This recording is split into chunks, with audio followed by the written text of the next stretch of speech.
And boom, boom, we're live. We're live this fine Saturday night. I'm in an undisclosed service plaza. Um, I've learned my lesson not to like give away my locations. It's probably smart if I don't do that. So yeah, we're currently in an undisclosed service plaza. It was a good day today.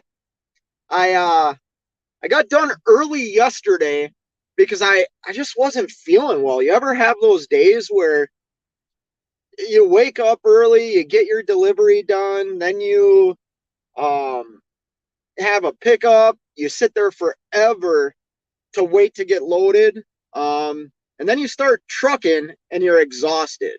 Well, that was yesterday. I got really tired, so I went to bed pretty early yesterday, woke up early this morning, got a lot of miles in. I'm currently only like, I don't know, 300 miles, 320 miles away from where I deliver on Monday morning. Um, so yeah, I shut down here, just chilling. Saw something pretty cool today. Um, yeah, you're first. Thanks, This Trucking Life. Might not get a lot of people tonight. It's a Saturday night. I don't expect a lot of people to come in here. But hey, Don, how's it going? But yeah, I saw something kind of interesting today that got me thinking of like putting things in perspective. I drove through Chicago today, and they took up the entire right lane, but it was hundreds of um, like a convoy, bobtail convoy. It was hundreds of them. Um, and what they were was Ukrainian truck drivers. They did their own convoy all around Chicago today.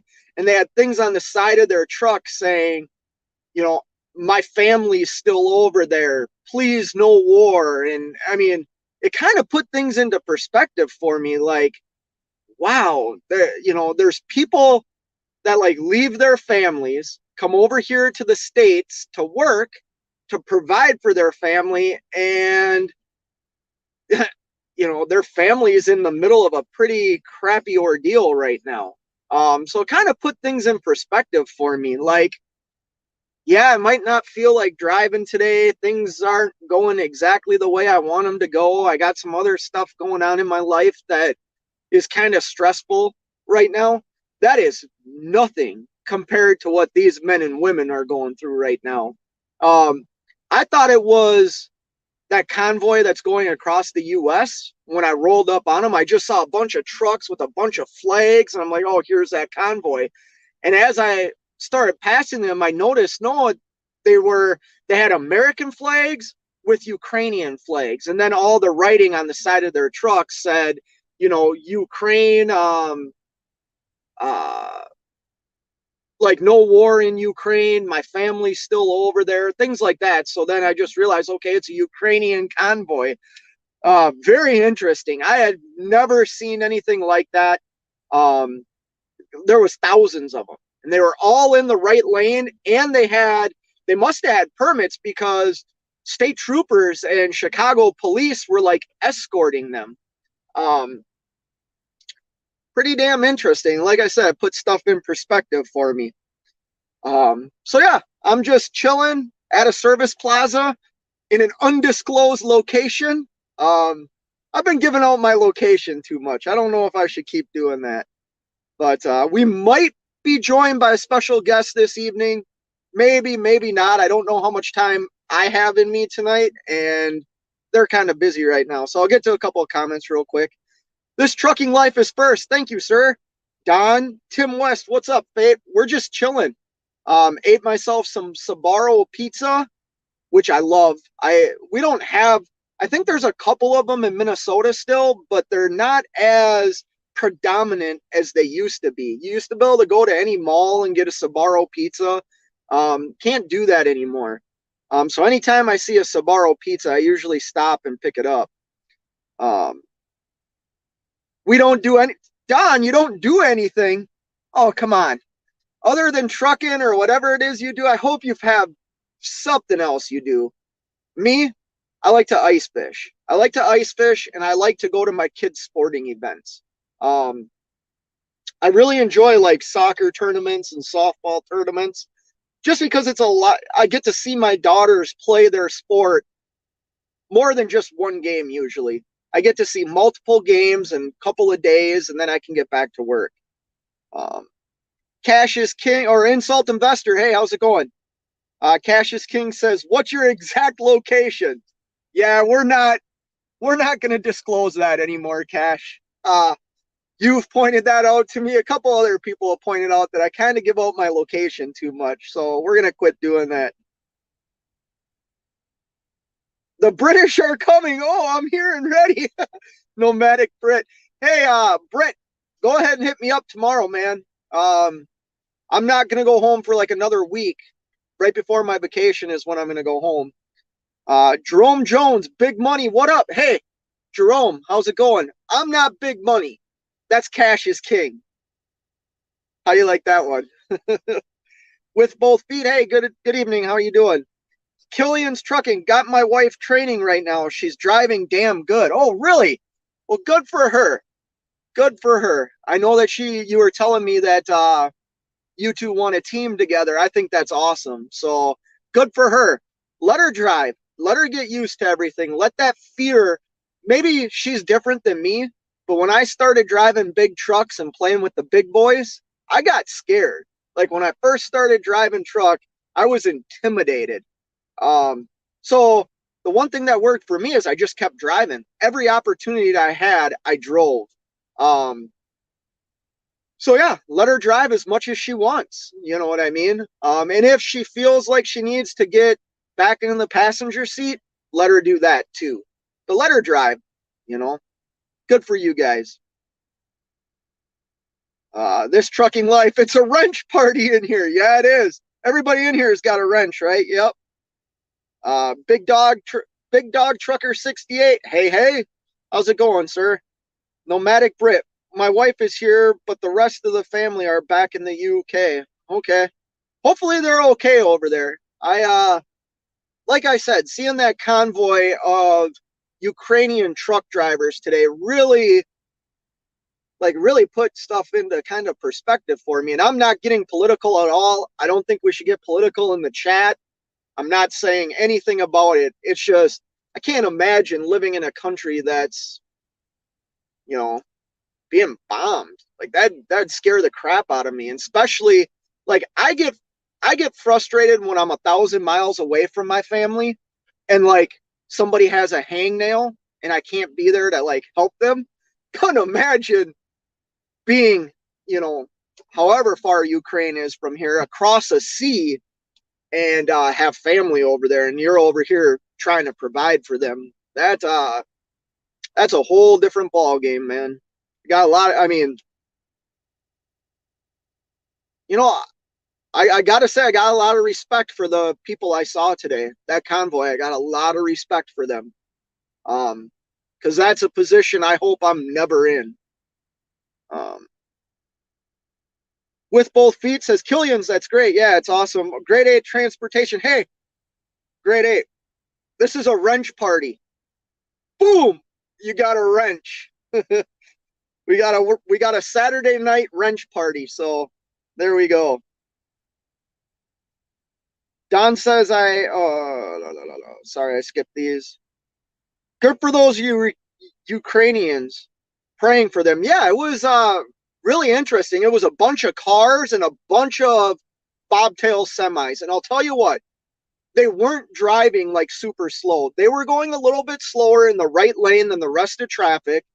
But like I said, they had a police escort. You know what I mean?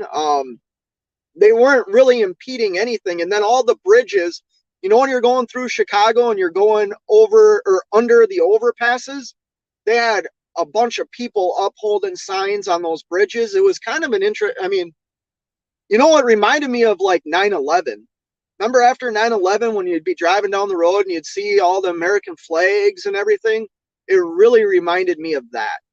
And I felt like a sense of patriotism when I honked my horn when I was driving and saw that. So I'm sure those people, with all the people honking and everything, I'm sure they felt, even though they're going through a terrible ordeal, I'm sure they felt like a little bit of pride knowing that, somebody like me, like, thought about them and cares about what they're going through. I have no answers. And like I said, I don't want to get political, but um, yeah, I couldn't imagine being in that situation. Um, Don says, I have a motorcycle I haven't driven in 5 years. Oh, that sucks, man. I was just talking to another guy today that's got a just bought a new motorcycle. He's talking about going out and riding. Um, Subaru makes me gassy. I don't care if it makes me gassy. I love it. I think that is some of, like, if you talk about, I wouldn't consider it, well, like a fast food style pizza. It's in my opinion better than like Domino's, better than Pizza Hut, better than all of those.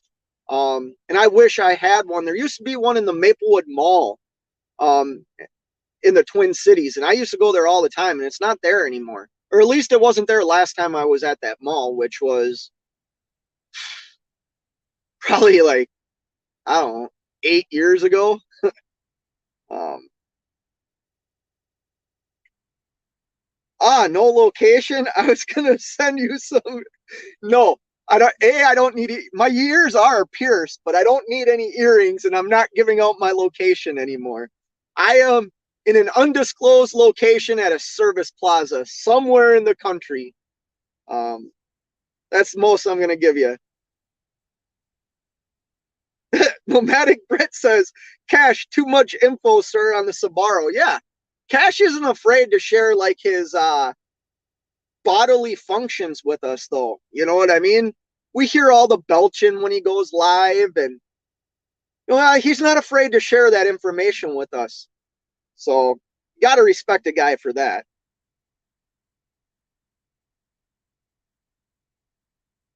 Hot Seat says, lucky for me, I was too stupid to get scared when I first started. You know, I'm sure some people aren't intimidated. I was intimidated.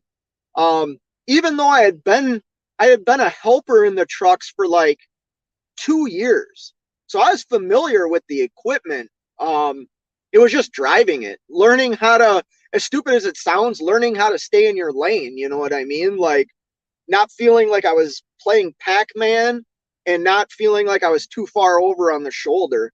Um, I was intimidated. Um, but that was years ago. Uh, Robert Burns says, let's get super political up in here. You know what, Robert? You get a wrench for that comment. And we're not going to get political, though. Please don't do it. Um, I don't, I'm not a smart enough human being to get political with people. I have my opinions on things, just like all you have your opinions. Let's leave it at that. Um, Grade 8. Yeah, no problem, man. Robert Burns, YouTube will shut the stream down fast. Yeah, they will. Not sure I know what it is. You know what it is, Cash.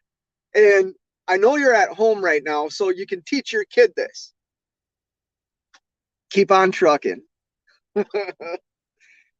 Turbo, what's going on? I don't think I've seen you in here before. How you doing? Thanks for stopping by.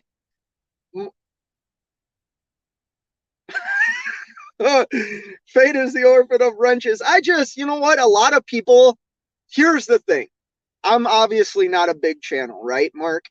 But all the people that come to my channel and come to my lives, I recognize from like Cash is King, DIY Semi, a couple other channels I watch. And it's only right that they get wrenches. If I recognize them, you get a wrench.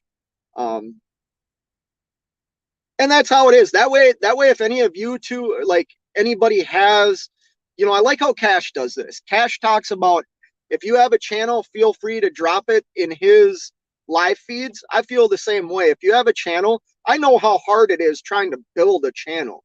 And I'm not saying I have the greatest content in the world. My content is what it is right now. You know what I mean? Maybe it'll get better, but I know how hard it is to grow a channel. And if people want to drop their links in my live feeds and it gets them 1 or 2 subs, I'm all for that because it's not easy.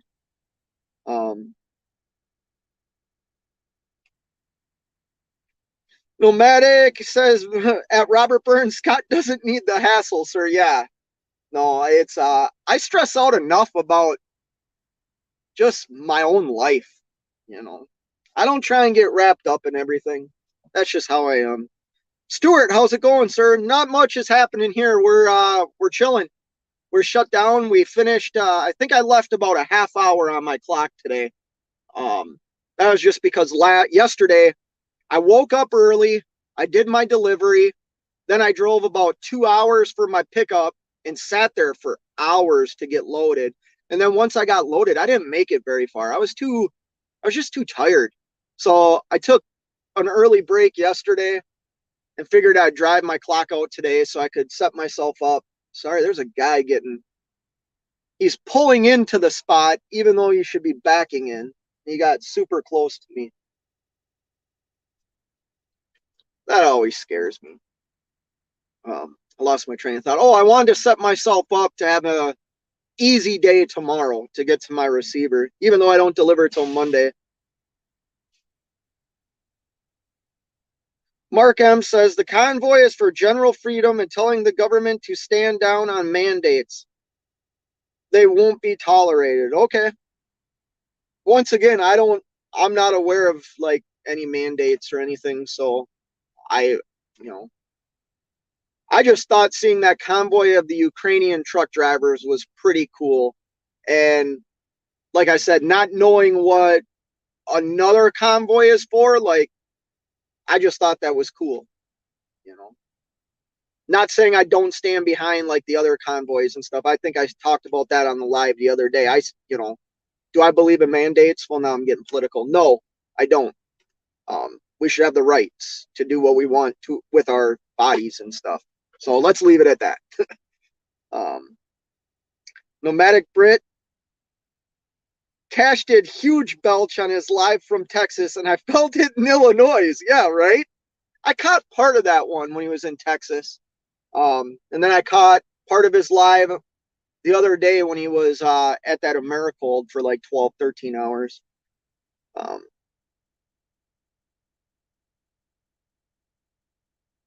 Stuart, Nomadic says, Stuart, you started something because TGT just sold his.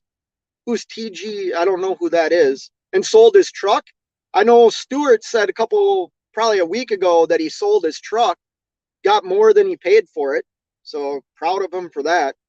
Well, if you did that, hope it's the right decision for him. That's what Stuart said to your reply. You guys and girls are my trucking brothers and sisters. Amen. Amen. Turbo says he's driving.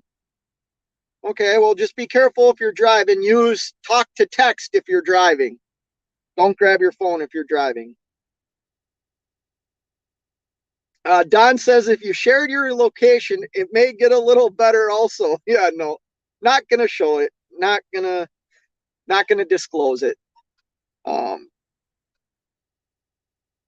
Totally wrenched by Robert. Yeah. Elite Nomadic Brit says Stuart, Elite brought it up tonight, but I think his is the flip side of selling truck. Yours was the positive. He was the negative. Okay. Sorry, I don't know what you two are talking about. Hit the thumbs up for the youngster from Minnesota. Don't you know? Yeah, hit that thumbs up. Yo, I should hit it in mine. There we go. We got 12 of them. There's 17 in the house. How about we get a couple more?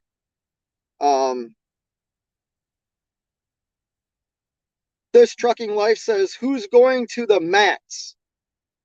Once again, man, I don't see. This is how uninformed I am. Are you talking mats like wrestling? I'll wrestle. I used to wrestle. But mats, if that's like an acronym for something, I don't know what that is either. Nomadic Brit. TGT is this guy trucks. Oh, okay. I actually know who that is. He sold his truck, huh? I saw that he posted a video the other day that his truck broke down again. That sucks, man. I mean, I'm not I don't follow him that closely, but I know who he is. Um, yeah, that sucks. If he already had to get rid of his truck because it broke down again on him, man, how got to find a way to make money. Um, and he had problems with that truck for a while, if I remember right. Stuart, Matt's truck show in Louisiana or Louisville. Oh, okay. I've never been to a truck show. That'd be kind of cool. That'd be kind of cool. Okay, it stands for Mid America Truck Show, Louisville. Okay. Yeah, I've never been to a truck show. I think that'd be kind of interesting. Um, then again, I'm sure I would see something I would want to buy, meaning like convince myself that I should get like a W900 or something, and that'd probably be the worst decision for me to make. So truck shows would be cool. I've also wanted to go to like those tractor and like truck pulls. I think that'd be super cool. I watch some of those on YouTube sometimes. But yeah, I've never been to a truck show. I think there's one in Wisconsin that I might go to this summer. I think DIY was telling me about it. I might go to that this summer, see if my wife wants to come. It's gonna be a busy summer in my household though. Um, Getting ready to bring my daughter to college and just figuring out like her um living, like helping her get stuff for her dorm room, and she just signed up. She's going to be living with four other people. It's like this, it's like a big suite almost with multiple bedrooms. It's a really cool looking place. Um, but I don't know how much we have to furnish and how much comes, like how much stuff the school like provides in these living quarters. Think they would provide something for the amount of money they charge these kids. Um, it's kind of a, I mean, I get that they have to live on campus, but it's pretty freaking expensive, man. Um,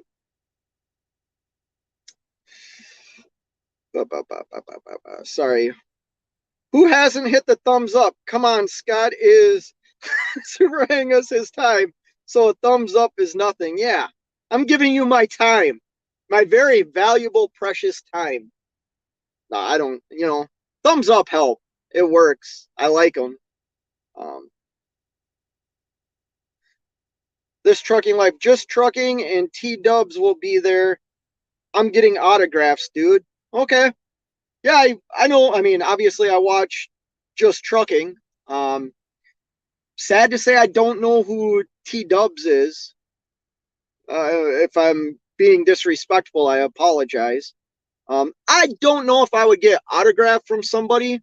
Um, I got an autograph from like one of my idols once when I was a kid, and the whole experience kind of sucked.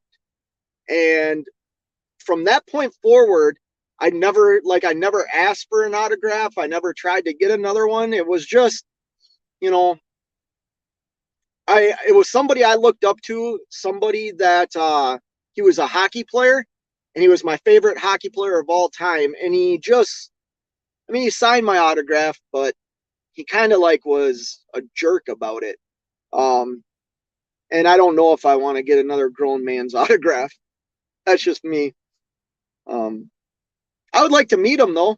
I mean, he definitely, when I think about YouTube, right?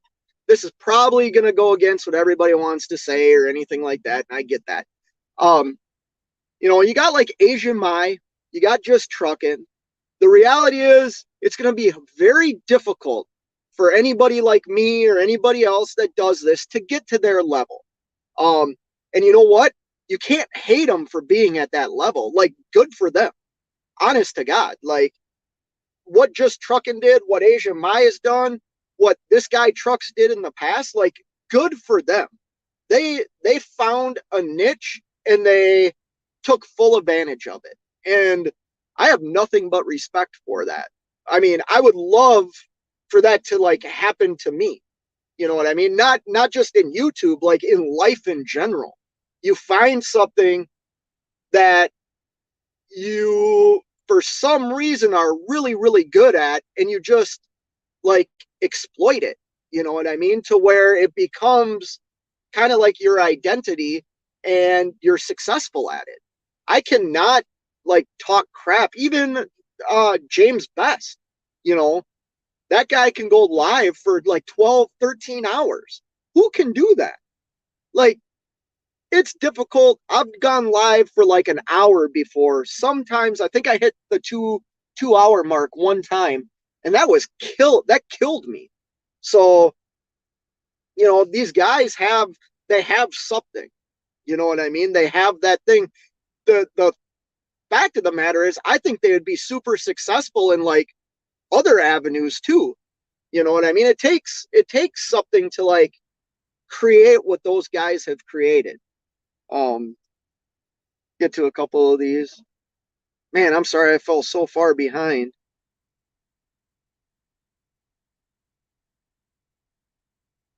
T Dubs is his missus, but I don't follow him. Oh, okay. Oh, oh, Nevada, how you doing, sir? Um, T Dubs just trucking's wife. Okay. I didn't know she had a channel too. Doesn't surprise. I mean, doesn't surprise me. Like I said, you can't get you can't get jealous, you know. And I know I'm gonna get hate for this, and I get it. And if you want to leave hate in the comments or in this chat, whatever, I'll let it roll off. You cannot hate somebody for like their success. You just can't. They've created something. It's you have the opinion or you have the option of watching it or not. Bottom line. Um, well, sorry, Nevada, you're in here. Somebody like you, look at how good Nevada's editing's gotten. And I mean, no disrespect by that, Nevada. Like, your videos that you were putting out when you were working were edited like phenomenal. It's like watching a little movie. You know what I mean? Especially your opening. Some people like those, some people don't. I happen to like them.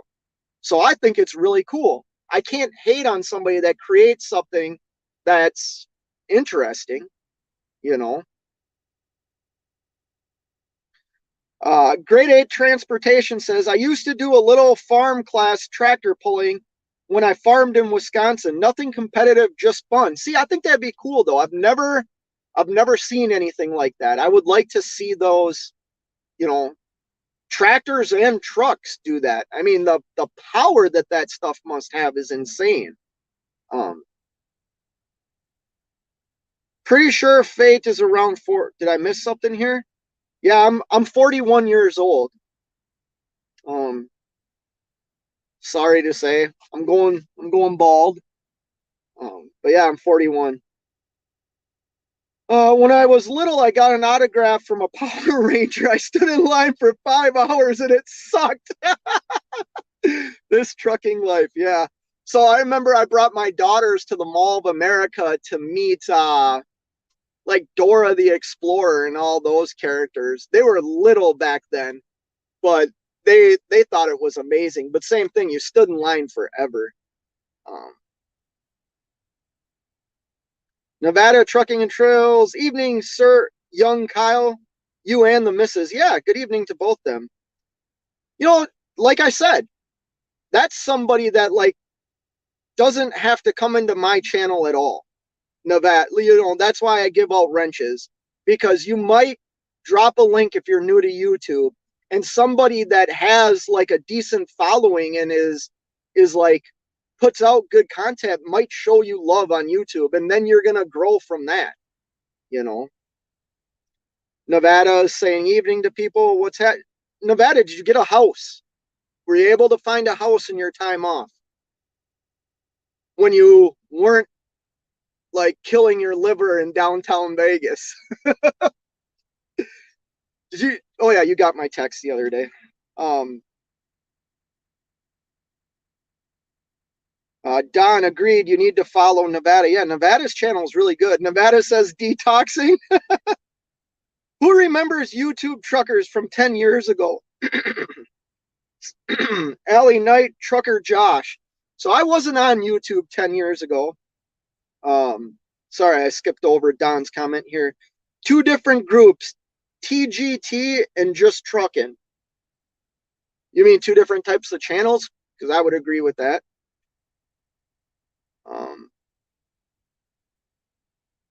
Nomadic. Sorry, gosh, I lose my place. I'm sorry, guys. Guys or girls. Nomadic Brit says, I don't get jealous, just have seen another side. That's why I have respect for Nevada. Okay. Yeah, I never saw that side of, yeah, I never saw that side. I have respect. I mean, said his name a couple of times here. I got a lot of respect for Nevada. You know, I'm not going to get like share too much details, but yeah, I got a lot of respect for Nevada too. I mean, I don't know just trucking and I don't know this guy truck. So to talk about them on a personal level is something I cannot do because I know nothing about them. Do they put out like good content? Absolutely. And I can't hate on somebody for that. It's just not who I am, you know. Robert Burns, sorry. I don't dislike just trucking success in trucking, but the video he did with his wife naked crouch in a thumbnail, too far, too gross, lost respect for both of them. Okay, I didn't see that. And let's not to be a jackass, but let's not talk about like I don't if you leave a comment about another channel from like here on out, I can't comment on it because I don't know any of these people. You know what I mean? Like I don't talk to any of them. I don't know any of them.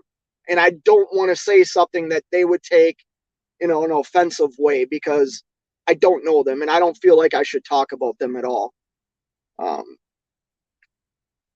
and sorry if you don't like that, you know. Um, yes, I'm in contract, supposed to close on the 15th. Good for you, Nevada. Are you leaving Nevada? Are you going to Arizona or a different state? I'm happy for you, man, for real. I know you two have worked, both you and your wife have worked hard for that. So congratulations. I hope it works out for you. Don't get discouraged if it doesn't. You're in, just like the trucking market right now, you're in kind of a crappy market for houses too. But I'm really happy for you. Um, Robert Burns, what the fuck? WTF? I knew he was a little weird, but that boy ain't right. Okay. I don't know who you're talking about. Oh, you're talking to Robert Burns. Okay. Oh, I see what you're saying. Yep. Who really knows anybody in this space? Yeah, that's right, Don. The truth is though, like, I mean, I know some YouTubers. I have personal relationships with a few YouTubers. You know what I mean? Um, I know their character. I know them on a personal level.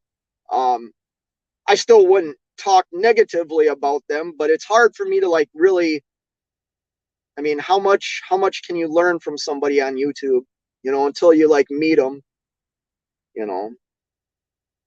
Hot seat. This is a drama-free zone. Let's protect it. Thank you. Thank you. Um, got a call, chat some more after possibility. Okay, Nevada. Take care. Yeah, no, I'll be on like my YouTube. I think I've shared this before. It's a great way to document my life right now that maybe someday, like in the archives of YouTube, somebody will stumble across something and help them out. The other thing is, it's to like give me entertainment, something to like kind of take my mind off the monotony of the job. You know what I mean? And I hope my daughters watch it, which I know they do. I know my daughters watch some of my videos. I know my wife will turn it on when I'm live sometimes. Um, that's why I do YouTube. Obviously, like I watch gaming YouTube channels. Even though I don't game, I watch this Madden channel. He's got like 1 million some subscribers. That's his job. Like he is a YouTube content creator. I would love for that to be me. Don't get me wrong. I just have, I don't know, I don't have that niche to get to that next level. I have a very small following that puts out very, you know, different types of content that is not, it's more like vlogging style. You know what I mean? It'll get more in depth as I learn more, as I'm able to like work on my truck more. I'm doing a video right now about everything they kind of did in my truck and kind of getting underneath and showing what the parts are. Just because I think that's knowledge. You know what I mean? But yeah, YouTube's a fun thing, and it's fun to interact with people like this. Whether I'm kind of a jerk and say, hey, let's not talk about that.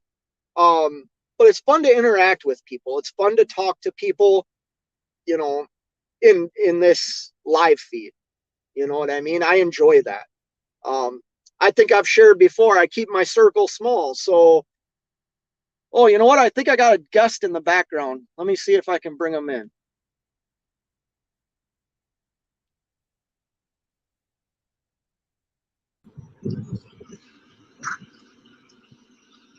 Yo, can you hear me? What's going on? How are you doing? I'm all right, man. I'm down here. Let's see. Oh, are you at Iowa 80? Petro 44 in Joplin. Oh, that's right. That's right. So Check just this get out. on. Yeah, look at that truck. See, that's why I can't go to a truck show. That's why I can't go to a truck show, because I'm going to convince myself that I need that truck. Yeah. Yeah, I'm sure he wants a pretty penny for that one. Oh, I'm sure. For all you that don't know, this is ManvsRoad. He has a channel. I'm going to try and drop your link in this. I don't know how to do it. Oh, just hit on his name. That's what somebody had said to me. All right. But he didn't leave a comment. Anyways, yeah, this is ManvsRoad. We talked earlier today on the phone and thought, hey, let's do a live show when we can. So, a little coffee talk. What was that? Said a little coffee talk. Yeah.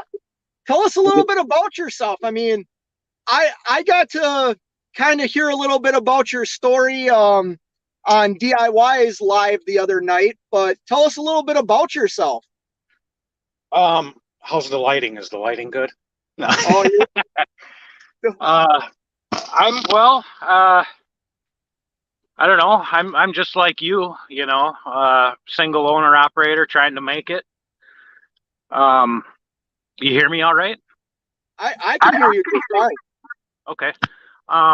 Yeah, I started, well, shit, I got my CDL probably like, what was it? It was 21 years ago. And then I just became an owner operator a little over a year ago. And, you know, due to life circumstances and whatnot, I wish I could have done it sooner. But, you know, anybody that I know that drives truck as a company guy or whatever, you know, I'm like, God, get your own truck, man. Work for yourself. Be an owner operator. Do it, you know. And I was so scared for the longest time to do it. And, you know, everybody always warned me, the expenses and, you know, all the money, you're responsible for everything. And, you know, everybody was trying to talk you out of it, you know, rather than get in your corner and try and encourage you. But, you know, the same people were acting like you were going through tires every other week, you know, and, oh, tires, you got tires expenses. And it's like, well, that's, yeah, you do, but you're not putting a set on every 2 weeks, you know? Right. I ran into that problem too. I mean, I had a small group of people supporting me, but they kind of supported me in the sense that they thought I was going to fail or something was going to happen that would cause me to fail. You know what I mean? I mean, my wife supported me 100%. My parents were like the people I'm explaining right now. Like, they supported me in my decision to become an owner operator, but they thought I was going to fail. You know what Yeah. I mean? Not because I'm dumb or I don't have the work ethic. They just same thing like you. They talked about all the horror stories, how expensive everything is. Yep. And the reality is both you and I have come in to this industry at a remarkable time, right? Like, Couldn't have been more perfect. You know. those tires can be purchased in 2 loads. You know what I mean? Yeah. I'm not trying to brag or anything like that, but like we came in it at the right time. We both got in it. We both are doing well, in this market. But I also think we both have set ourselves up to where if things were to kind of go down a little bit, we'd both be okay, based off Yeah. of what you and I have talked about. Yeah, for sure. And we hit it right before trucks went insanely expensive. Um, it's kind of funny too because as a few videos ago, DIY semi trucking and more came out with a video um, talking about insurance and whatnot and the inflation and everything else. And he sent out the warning, hey guys, you better renew your policy and up your limits a little bit because they're probably different. And Oh, shortly after that, that's exactly what I did.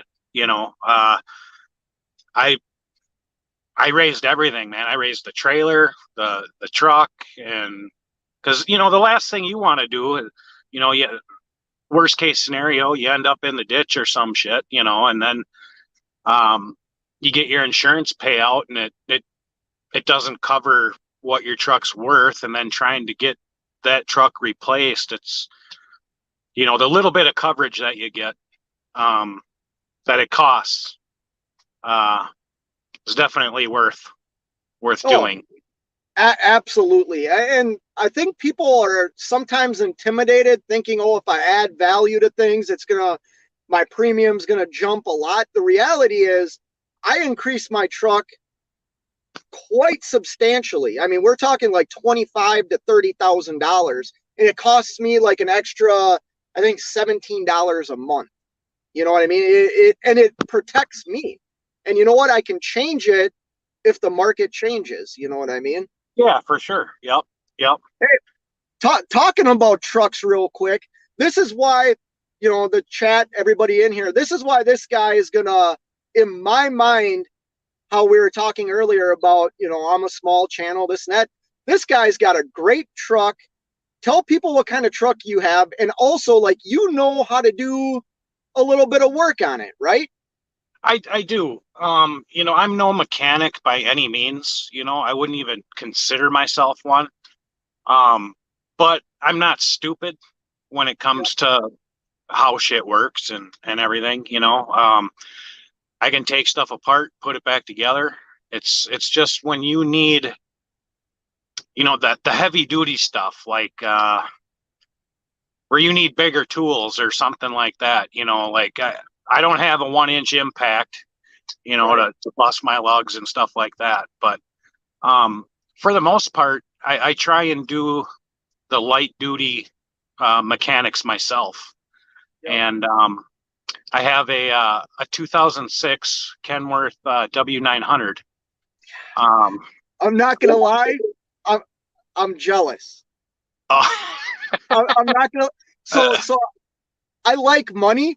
You know what I mean? And so like fuel economy matters to me, but I'm yeah, definitely jealous. You drive the truck that I hope someday I don't care about money and I can drive. You know what I I mean? hear you. I hear you. I appreciate that, man. So It's got a C15 Cat ACERT in it. Um, it was pretty much the last year before they said goodbye.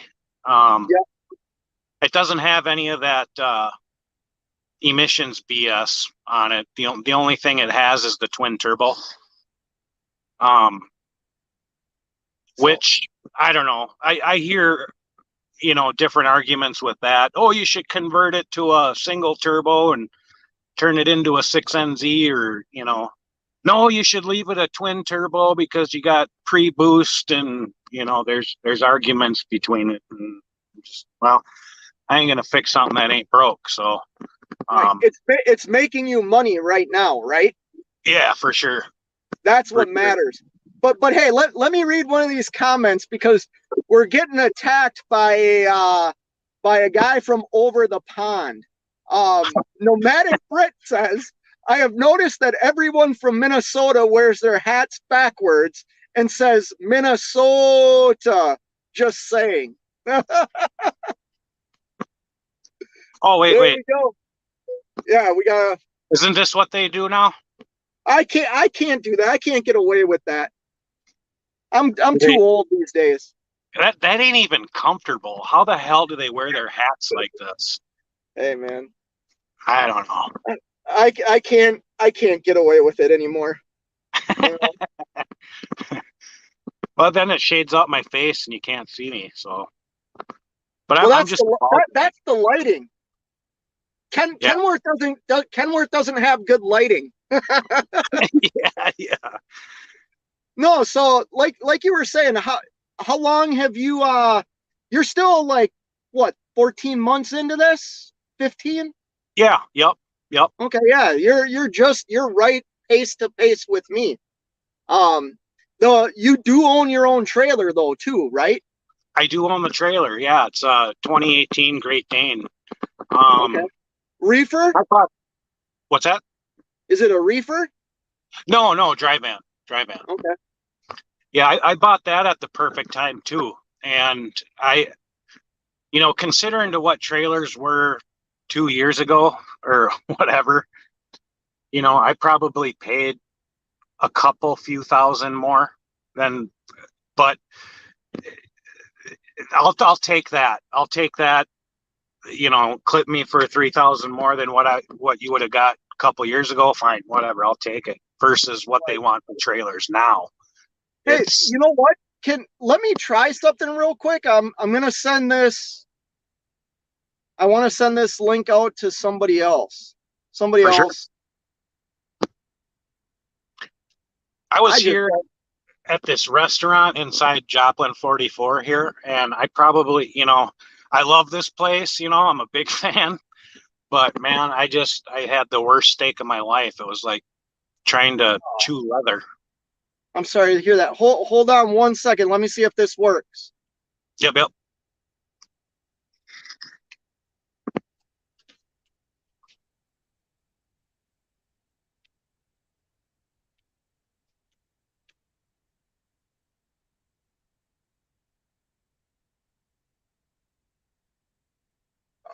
Are we still there? We're still live on my end. All right, good. I can still hear you too.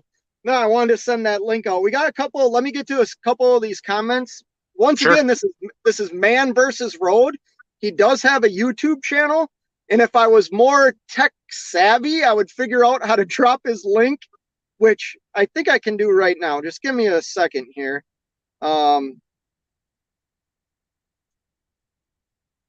And we're both Minnesota boys, right? Can you hear me? Yep, I can hear you. Yeah, you were chopping up a little bit there, but you're good now. Oh, shoot. Hold on 1 second. There we go. Yeah, one thing about doing this from your mobile is I can't catch the comments as they roll in with the camera on. All right. I'm just dropping your link right now. Oh, appreciate it, man. Thank you. There we go. I get the comments because it's StreamYard. I do get them here, but I also get them on my other phone. And I like to read comments from my other phone. So I'll read a couple of these real quick. Yeah, we're definitely getting made fun of for saying Minnesota. Don't you know? You can easily patch an outer tire without removing the wheel. Okay, somebody must be talking about that. Just hit 1 million miles on my 2016 Cascadia today. no oil burn. Wow, that's Nomadic Brit. He hit That's him. awesome. Nomadic, did you make a video doing that? DIY Semi Trucking and More says WTF. Oh, I got a guest. Let me bring in another guest here. Bring them in.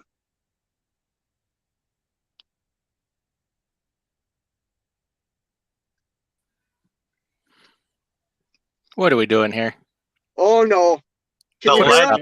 I come in here to throw the brakes on it. I'll just pull the emergency brake on this whole thing going on here. What is this travesty you call a live stream?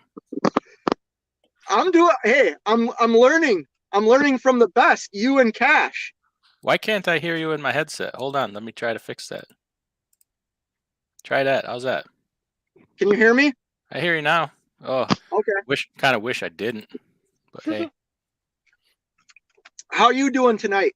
What's the big boss doing tonight? We just had a birthday party all day. Now I came on here to check on see what's up with all the drivers, see where they're at, and saw you were live and thought, hey, we'll do this for just a minute. But I can't stay too long because I'm supposed to be helping clean up. Okay.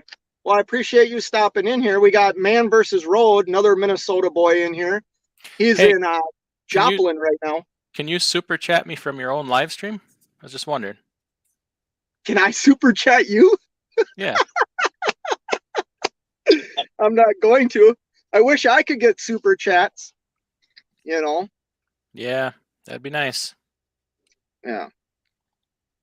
So, yeah, we're just talking ManvsRoad here. We were talking about trucks, he's driving, to be honest, like a truck that I love, but I also like money. He's got a Kenworth W900. Seems to me like you hate money as much money as you just piss away at random dealerships to piss poor mechanics. Sounds like you hate money. Yeah, that and hotels. I'm thinking about starting my own hotel chain. Hey, did you call that guy about that thing today or no? Did that work out? Yes, I did. Is everything okay? Yes. Okay. Yep. And yes, I'm in an area that if something was to happen, I can be there. Okay. Just wondering. Yep. A W9. Well, that's all right. We can live with that. As long as you're fuel. Well, that's okay as long as you're using Mudflap with my promo code. you can use my Mudflap promo code, which is Fate Trucking. You'll get way better discounts with the DIY Semi promo code. No, in another week, it's going to be one of y'all's code that I use because I'm going to put my credit card theory versus the company fuel card and see which one does better. I don't remember. So link it to a credit card where you get cash back, so you get extra savings. Yes, sir. Or if you link it to your bank account, then you get an additional 2 to 3 cents off discount. So either way, you're saving additional money, but you just got to figure out which is more. Yes. Yep. That's what I want to do. And don't forget promo code Fate Trucking. That'll get you good discounts. If you choose to pay, a lot for your diesel fuel. Yeah. Well, I mean, if you actually want to save money, you're going to want to use my promo code. So let me ask the carrier that's in the room. You're a reefer carrier. Have you ever thought about would you have vans leased onto you or anything like that? Yeah, absolutely. Okay. I mean, Aaron obviously even already has his own van, so there you go. Yep. Oh no, I was just curious. As soon as the old man tips over. I know people. I'm just saying we can make that happen. Yeah. I'm pretty sure Fate Trucking would take a bullet for me, so I'm pretty sure he'll give one too. If the money's right. I think I got a boy in Tennessee that would probably take care of it for me. He owes me a favor. Yeah, I got a bunch of natives. I got a bunch of crazy natives where nothing against natives. Oh yeah, but they'll hook you up. Oh yeah, they will. They for sure will. Yeah. Yeah, well, I kind of now that we're starstruck in this live stream with DIY, I kind of lost my mojo trying to. About that. Like, we've known each other long enough, right? Like, Yeah, I'm the same freaking person. Only I know. probably slightly more. I'm a little more free flowing with the words. Yeah. Other than No, that, I mean, we've made that pretty clear. I mean, yeah. yeah, you are the same person on camera as you are off camera, which Dull is as shit. Boring as what? hell. Dull as Yeah, shit and boring as hell, right? but knowledgeable. Knowledgeable. Aaron and I are you We man talked versus about that today. Stroking your beard? What's that? no. What were you talking about? Go ahead, Just man versus road.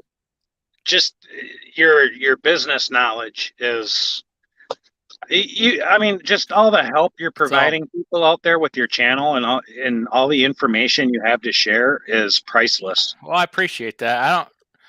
I don't know if Scott's told you, but like, compliments make me uncomfortable. A guy needs a compliment every now and then, you know. How about, boy, you're looking pretty slim today. Pretty sexy. You're looking especially toned. Have you been doing shoulder exercises? Hey, boy. Or how about, oh my God, that's the biggest thing I've ever seen. Those kind of compliments, but you know, Mrs. DIY, where are you? probably in the kitchen cursing me out for not helping her. Yeah, but she No, likes it's me. just to me, it's just normal things to talk about. I don't really see anything special about it. I'm just kind of a nerd, I think. Yeah, but you know what? Like, how can I say this? There's Use words. lots of, well, like, I don't want to, there's lots of channels that like show the lifestyle of a trucker, right? Like Yeah, but we all vlogging, know. stuff like that. You do provide, and I mean, there's more channels, but you provide great information. You provide information that helps people like me and helps people like Aaron. And I know you don't like comments, but sometimes I wish you would take a step back and just look at what you do provide everybody. Oh, I have something more I'm going to provide. And I happen to have one extra. So, you know, if somebody with the dry van ever wanted to get their hands on one, I have one more to provide. Look what I got my boys. I got my boys this. It's a Blue Beacon discount card, so it's good for one free Rain-X with your next wash. But that's not all, folks. On this side, we got a 10% off Blue Beacon washes for 12 months. Really? How do you like me now? Got one of these for each of my boys. Wow. Yeah. We need that for all the salt that we get on our trucks running the Midwest. Yeah. So next time I see you, make sure you remind me to give it to you. Yeah, I can do that here in a little bit. I got two. Let me see how many I got. I was gonna keep one for myself, but I'm gonna shortchange myself once again for the benefit of my boys. I got two extras here. I got one for that other boy you talked to that's coming on the other day, and then I don't know. This one either has a name from Tennessee on it or a name from Minnesota. I don't really know. We'll see. That says exclusively for a W900 only, right? On the bottom? It says W900s extra.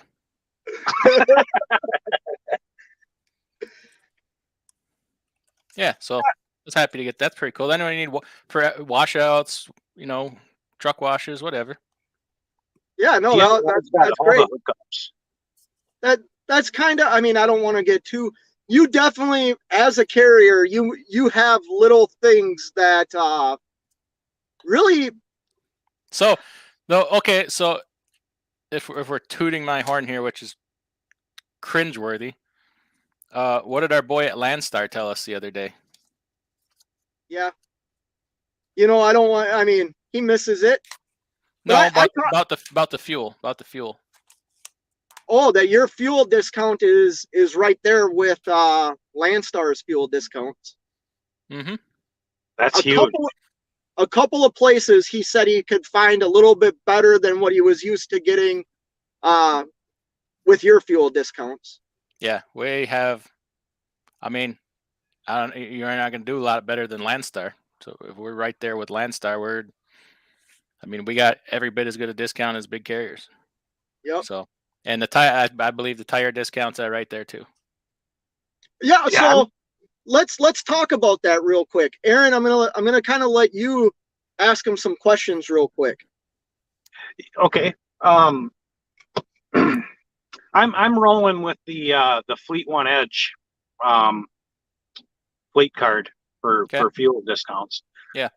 I do majority of my fuel ups. I like to stick with Quick Trips because I've found with the K or the Q. The K. Okay. I've found pretty big discounts using them. Yeah. And then maybe like I think there was a roadies in there a couple times that was pretty solid. But as far as tires and stuff are concerned, what do you recommend for like just the single owner operator who doesn't have a, like me, for example, leased on, I don't quite have the carrier backing when it comes to all that stuff. It's like you should, because it doesn't cost them anything. They should be doing that for you. Yeah. So, not to interrupt you, Aaron. Aaron, like they're old school where Aaron is, right? Okay. And ManvsRoad, they're old school. Yep. And he's trying to figure out what he can do as like a one truck operation right now. How can he go about finding national tire discounts? Have you joined have you joined Truckers B2B? Just the other day I tried hitting their site again and signing up online, and every time I get through and get to the last portion where it's submit, and you push the button, it rejects with an error. Just call them. Just call them. Tell them you want to get on. Tell them you want to get on the gold program for tires. And just make sure if you want to sign up with Mudflap, you use my promo code Fate Trucking. Easy promo code, easy to remember. Unless you want to get real discounts. Truckers B2B, the gold program, it is right there with all of your other majors with the England discount. I shop around whenever we need tires, and in B2B per tire is usually within $2 per tire of England and JB Hunt and the bigger ones. They do have website issues, but I don't think you do a lot on their website. Really, just look at what they offer, and it's free. They don't charge anything. Some of their other discounts their fuel discounts are lackluster. I wouldn't even mess with it. But like you can get 10% off your DAT load board. If you have Best Pass, you get better rates on your Best Pass. If you use factoring, they got a few different factoring companies that you get discounts on. Hotels, you get hotel discounts, whatever else. Software, if you use like TMS software, different things. There's different kind of discounts on there, but that would be the most accessible. And I think they have more brands. They have certain brands, and then England will have some brands that they don't have. If you're into Goodyears, I don't think you can beat the JB Hunt plan. But they do only Goodyear. So, and he would have to haul loads for JB Hunt to get on that plan, right? Just one. One. Same with England. Haul one. Sure. So I just pulled. Sorry. I'm sorry. What would the difference be going through B2B minus all the extra discounts and stuff with hotel and yada? If a guy went straight to like Michelin's, you're gonna beat the Michelin national account. You are okay. Yeah, but I was just doing payroll today. I got them on my desk here, so I'm gonna pull a random fuel statement here. We're gonna look at. We got 1, 2, 3. This guy had 4 fuelings. So the first one was at Quick Trip in Wisconsin. He saved 41.9 cents a gallon. This one would be a TA in Youngstown, Ohio. Saved 67.1 cents a gallon for a total of $93. The first one was a total of $47 on 112 gallons. This is also the TA in Youngstown, Ohio. Must have fueled on the way back, and it was 65.8 cents. And Portage, Wisconsin, must have been the Petro there. What is it? 53.1 cents per gallon. So it's not uncommon, to save over $100 on a fill up. So that's mud flap? No, this is my fuel card. Oh, that's your fuel card. Okay. Yeah. Damn. That's huge. That's Last summer Landstar numbers. Yeah, last summer during COVID, there was times when we were saving like $1.12 a gallon. Damn. Markups were big, so it's a cost plus program. But nobody else can get it. I don't promote it. Like nobody else could go out and get this. I'm grandfather, didn't do it, so. Wow. Yeah, we got lucky with that. So like, talk about, let's talk about something here real quick. Because it was a question that was asked to me, and it was kind of like, hey, do you have any aspirations of like having your own authority, right? And I shared like, no, I don't. I'm really happy with where I am. But then somebody had brought to my attention, yeah, but you talk about having other trucks, you talk about maybe wanting an employee. Like, that's something somebody can do while they're leased onto a carrier, right? They can grow a company with being leased onto a carrier. Yeah, there's people at Prime that have small fleets. There's people at every company that have their own fleets. So yeah, you can do it here, anywhere. I mean, if you find a good home, I mean, the carrier, I mean, they handle a lot of stuff that you'll never know about. And if you're not the type of person that likes to do that kind of thing, you just want to run the trucks, and not worry about it. I mean, that's a lot to do. If you got 10 trucks you're running in your small fleet, leave it to somebody else. You got to figure the percentages out. Dispatch is worth a certain percent. Everybody forgets factoring. If you're building a 10 truck fleet inside some carrier, you're pushing $250,000 a month in freight bills. I'm carrying that for you. That's worth a couple percent from a factoring company. And I'm doing it for nothing. You're different, compliances, this and that, just having the authority. Liability insurance, that's a percentage, and then the fee to dispatch, and then that the people call me with bullshit all day. You're going to deal with that bullshit, you got to put a price on every, and then the discounts are worth a different percentage of whatever, assign everything a dollar value and see where you want. If you're coming down to, I could make 2% more if I have my own authority. Ask yourself if it's worth it. I don't know. So as a carrier, say you had that, I don't know if you have that scenario or not. I don't know how many trucks you have. Say you had a guy that had a 2, 3, 4 trucks on with you that are his. Are you responsible, or do you take the initiative in keeping track of, in March you got your plates are, your insurance is coming up, your plates are coming up. That's all part of compliance. Yeah, fuel tax, permits, plates, insurance, maintenance to a certain extent. All that's part of it.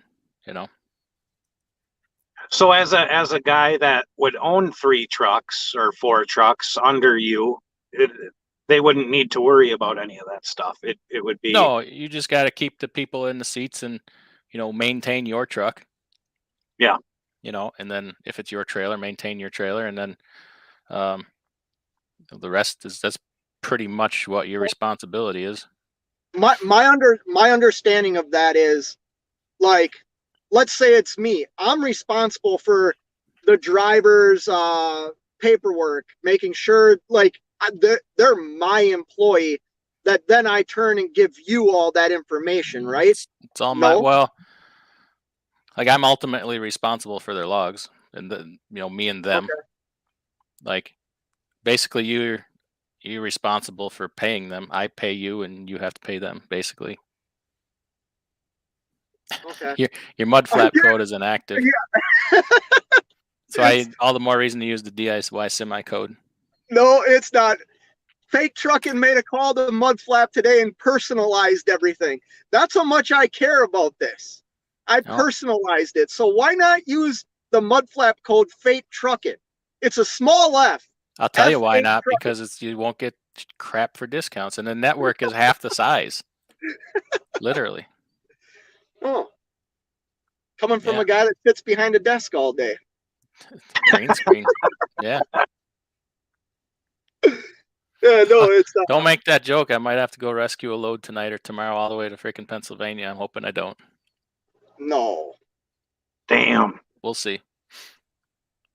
Well, so let's talk about that real quick too. And it's not like DIY if I'm sure, like, stop me at any time. Let everybody knows you came and rescued me in Virginia when I broke down. You take a lot of pride in your carrier and making sure you follow through with the things is like part of the deal too. Like, you don't have to.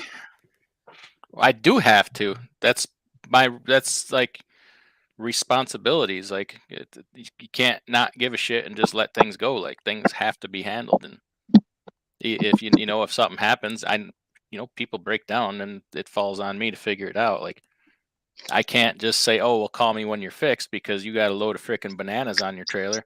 By the time you get fixed, that bananas might be mushed and running out the back of your trailer. So it has to be handled somehow, some way. It's, sometimes it would be, I feel like it would be, this whole thing would be so easy if I didn't give a shit. I've always said it from the beginning, like, doing the things the right way is not cheap. It is not cheap. And if you're watching on YouTube, you've probably seen examples of people that don't do it the right way, and it doesn't last. And it's a lot of problems. Cutting corners and half-assing, you'll just pay for it later. Yeah. Like, you have to, well, like, even brokers, like, we had a major problem on, what night was that you were live in Mankato? Was that Sunday night? Yeah. Monday night? No, that was Thursday night. Thursday Whatever night it was. Yeah, we had a major problem with the load. We almost bought a load. So, up all night handling that, but like, you have to be, and the driver certainly did his part. What happened? A lot of different things could have happened, but we got it straightened out. And all night long, I'm emailing the broker, even though she's sleeping, or texting her. And the next morning, I get an email. She's like, "This is the best communication we've ever had from a carrier." And this is the second load of this type we pulled for her, because we worked it out last week. I found her by random. She's like, "Hey, I got this load a couple times a week. This meets what you do." I'm like, "Well, let's keep doing it." And then on the second one, we almost failed her, because the driver almost didn't get empty in time because of this problem. But we made it all work. And even though it was cutting it close, we almost didn't make it. She wasn't mad, because like, we were keeping her informed. Like, couldn't have done any more. So DIY, when when you say a lot, well, some of us might not know, but when you say we almost bought a load, define that. Oh yeah, it was a Nestle load, and when they put big bolt seals on them, what kind you got to cut with bolt cutters. Exactly. The big bolt seal? Yeah, I got one on right now. They suck. When you got to the receiver, the seal was gone. Oh. Nestle don't play that. They take their seals very seriously. And had some explaining to do. If you had to buy a load, what does that mean exactly? That one the insurance company would have covered, because it wasn't negligence. We don't know what happened. Either whoever put it on did not make it click, Yep. and grab, or somebody cut it off. We don't really know. But he had a padlock, which I require. In orientation, we talk about it. A padlock on every trailer, and he had his padlock on. That's the only thing that saved us. So they took the load, they opened the trailer, they inspected it, everything was undisturbed. So they took it. But it was a close one. It was nerve wracking. Then the next morning, I'm getting emails from Nestle and from the broker, like, we need to know what happened here. You got some explaining to do. So I had to type up an explanation and send it to them. And they're like, okay, we can live with that. So I haven't heard anything since. Hopefully I don't. They got 9 months to file a claim. It is what it is. Nothing we can do. How much are we talking if they were to? If insurance would have to cover that, how much would that cost? I don't know what. I don't really know what was on that trailer. I think it was candy, but I'm not sure because the plant it came out of, I think they make candy. I can tell you how much a load of yogurt costs, or not yogurt, coffee creamer. I can tell you exactly how much a load of that costs. You bought one of those, huh? Let's be clear. Let's be clear. It was not me. No, it wasn't. Yeah. We gotta straighten that out right away. Yeah, but then it's a long story. I don't care to publicize that one. No. But hey, I'm not reading all the comments, so I apologize. Maybe I'll get to some more. But one came across that I saw real quick, and it came from Nomadic Brit. DIY. How do you cope with it all? I've turned to drinking every Friday night, sometimes on Saturday. No. I don't know. Sometimes I wonder that myself. Sometimes it's like, well, my wife would say sometimes I don't. I get a lot of nights I can't sleep, and it takes a toll on my health. It does. And I'm just being honest. You asked, it is what it is. But my attitude about things has changed. Like, little things don't bother me as much. I've let a lot of them go. But as long as, like, you guys, when there's a problem, like, work together with me, like, it makes and do what you need to do and you're supposed to do, it helps. That's all I can say. It's got to be a 24/7 thing, right? Doing this and having multiple. I mean, you sleep it, you breathe it. Well, sometimes you don't sleep at all. The phone rings all night. I had 2 reefers go down in one night. That was a bad night. That was a stressful night. But we got them fixed, and I didn't lose any loads. So, how do you put a padlock with a bolt seal? No, some of the reefer doors got 2 handles on the right-hand door, so you padlock one and seal the other one. So, and I don't know. Some of your trailers have that have that flapper, then you can flap. Yeah. Yep. Yeah, but yeah, definitely seals and padlocks, especially now. Like, freight theft, they're at an all-time high with this inflation and shortages. People are making a career of it. Right. What are we laughing at? I gotta read this one. Cash is King Trucking. Just to be clear, I just got off the phone with Mudflap, and they verified my code. JI5B37 is active and working. Yeah, but that's a very long code to remember. Just remember Fate Trucking when you sign up with Mudflap. DIY semi's short, it's easier, and it's way bigger discounts. I hope you know what. So let's dive into me a little bit here real quick, because it is my live show. Is it though? It used to be. Yeah, you're taking over. But like, making fun of Cash right now, or not making fun, but reading that and then saying my name, like, I worry about that stuff. Like, oh great, now is he going to be mad at me because I'm promoting my Mudflap? Retaliation will be swift and harsh. Yeah. But no, DIY, this is actually great because you have 2 young, hardworking, like, eager men that are owner-operators that probably are seeing more money. I can't speak for you, ManvsRoad, but I can speak for me. Like, we're making better money than we've ever made in our lives. What should we be doing with that? How should we? You should be thanking your lucky stars every day. Like, you're making doctor money, like more money than a doctor makes, and with no 12 years of college.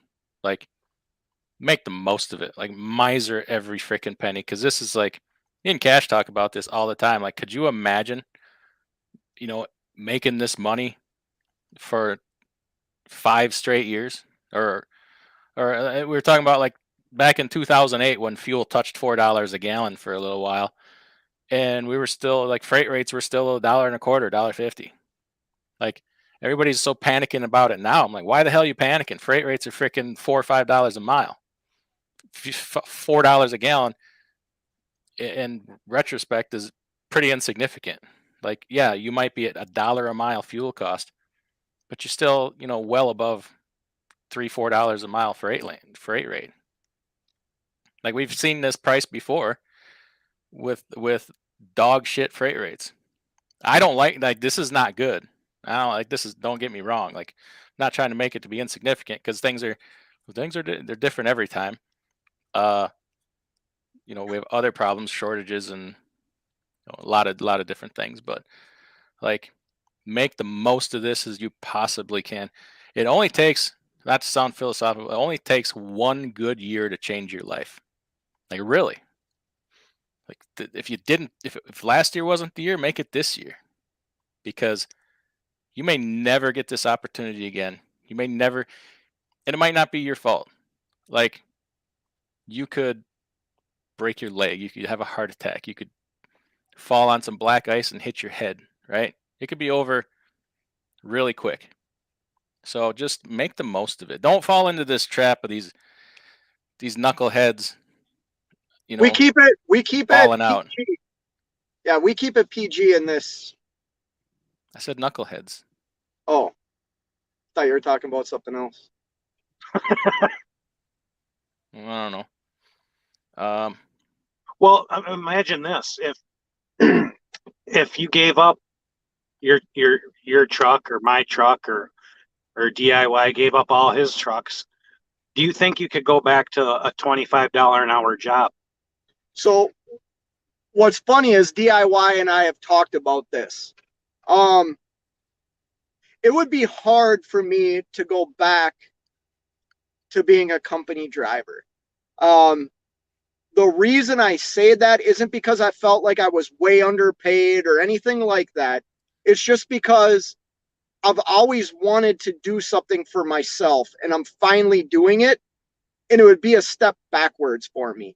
Being not because of money. I mean, obviously money plays a role, but I would rather do this and like get by than go back to not being able to take time off to go ice fishing when I want to go ice fishing. Does that make sense? Yeah, take less money to do this. Yeah. Yeah. Like, my best advice would be, don't spend 3 weeks in a hotel and then take a 3-week vacation. Don't take the 2 months off around Christmas and Thanksgiving time when freight rates are the highest of the year. Here we go. Guilty. Yeah. Take a 2-week ice fishing trip when rates are through the roof. Hey, how about don't drive a truck in the winter time when you don't have a bunk heater? Just saying. How about that's the sacrifices I make for y'all to give you a better life? Talk about, they say a good general doesn't ask his soldiers to do anything he wouldn't do. Well, I don't. Like, you all drive better trucks than me. Every one of you. Well, except for maybe one. But, I don't need. I've never had a nice truck of my own. I've driven other people's nice trucks, but I just don't. I don't need that. Well, no, I mean, and don't get me wrong, I can do everything right and still fail tomorrow. Doing things right is no guarantee of success. It might. I think right. Well, I don't want to give away too much, because we're going to do Paul and I are going to talk tomorrow, and I want to say some things. I don't want to say it here. Let's save it.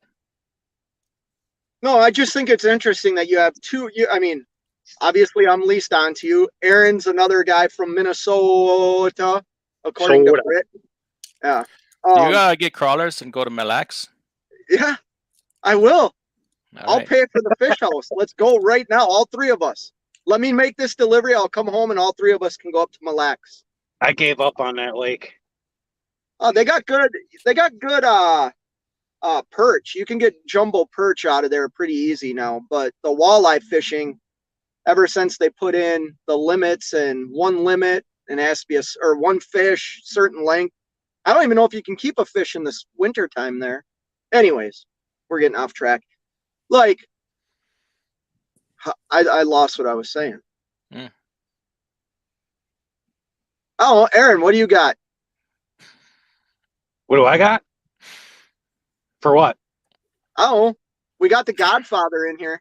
Oh, gosh. Yeah. Why not? Don't start with that. Well, you know, what are your thoughts? What are your a lot of things to don't do right now, but that would be taking shots at people, and I don't do that.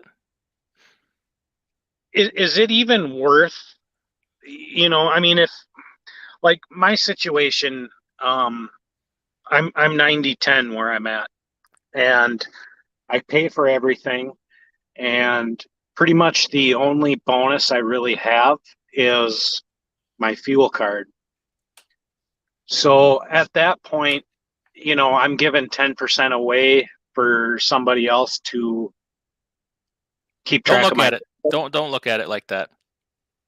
And I'll tell you, I'm gonna make a statement, but I'm gonna explain it to you. Like, it drives me nuts when people say, I give my carrier 10%, I give my carrier 20%. No, you don't. They don't work for you. They did not fill out an application to work for you. You did not interview them. They hired you. Okay. So they're giving you 90%. You're not giving them 10%. You don't issue them a 1099 for 10%, do you? No. Okay. So and language matters sometimes. Okay? Yeah. Misunderstanding a relationship will lead to unhappiness. And like the feelings that maybe you're not getting something you deserve, or that they're taking something from you.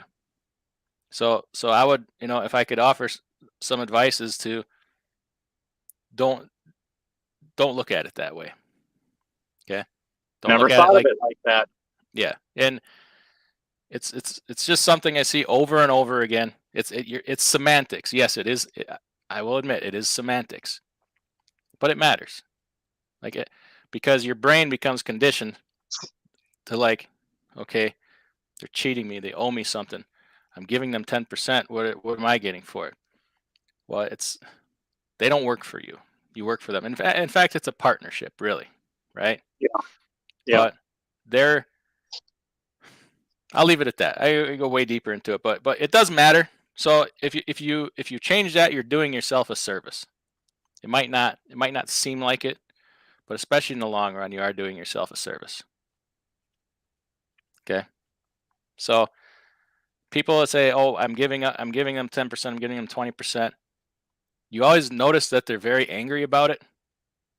Like they're always kind of upset about it. Like they're taking too much of my money.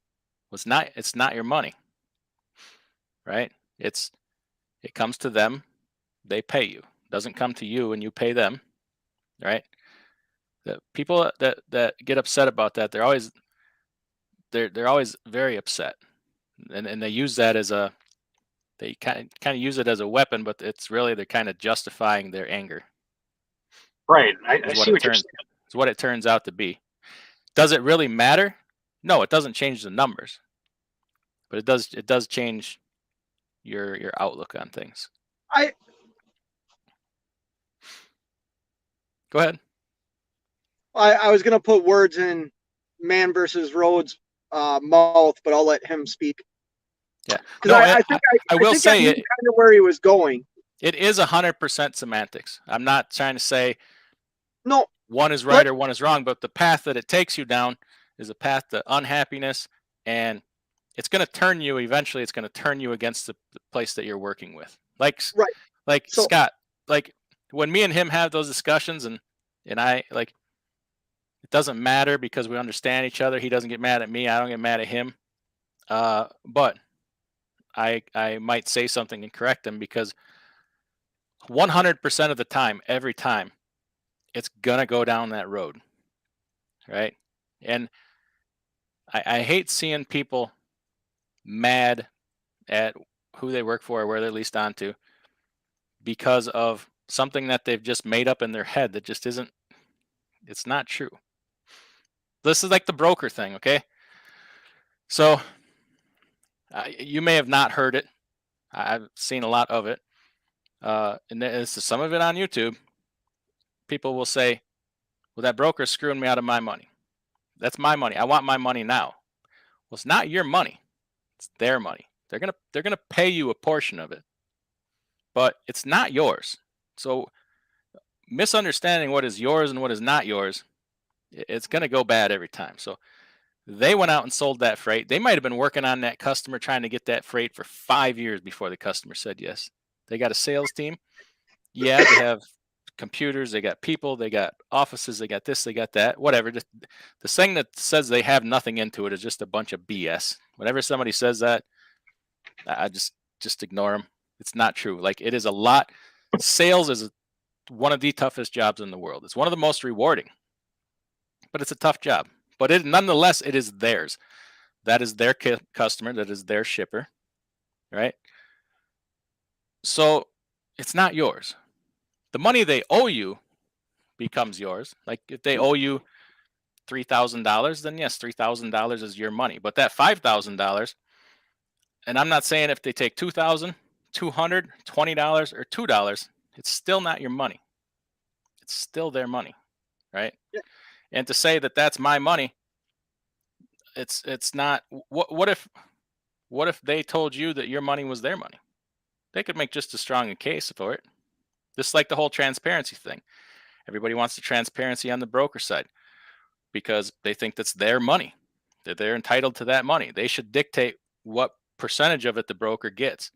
Well, what if the broker said, well, we want transparency on your side too, and we don't think that you should make more profit than about $1 per mile. So if your profit is more than $1 per mile, we need to see that so we can take some of it back. It's got to work. It works both ways. Nobody would like that, would they? No, and this is where I'm going to chime in real quick and just say, like, this is kind of like not above me in any way. Like, I'm a smart individual. When I think about it, it all makes sense to me. It's just things at the spur of the moment. Like, I don't always view things that way. And Right. I kind of think what ManvsRoad was getting at, and please interrupt me if I'm wrong, like, I evaluated the contract that I signed with the carrier that I'm leased onto, meaning you, right? I know that my partnership with you is an 80-20 split. Out of that 20%, I get a lot.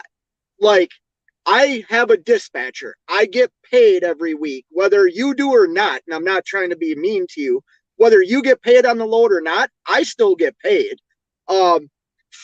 There's so much. And I think kind of what ManvsRoad was getting at, you know what, this young guy does a lot of his own stuff, his own dispatching.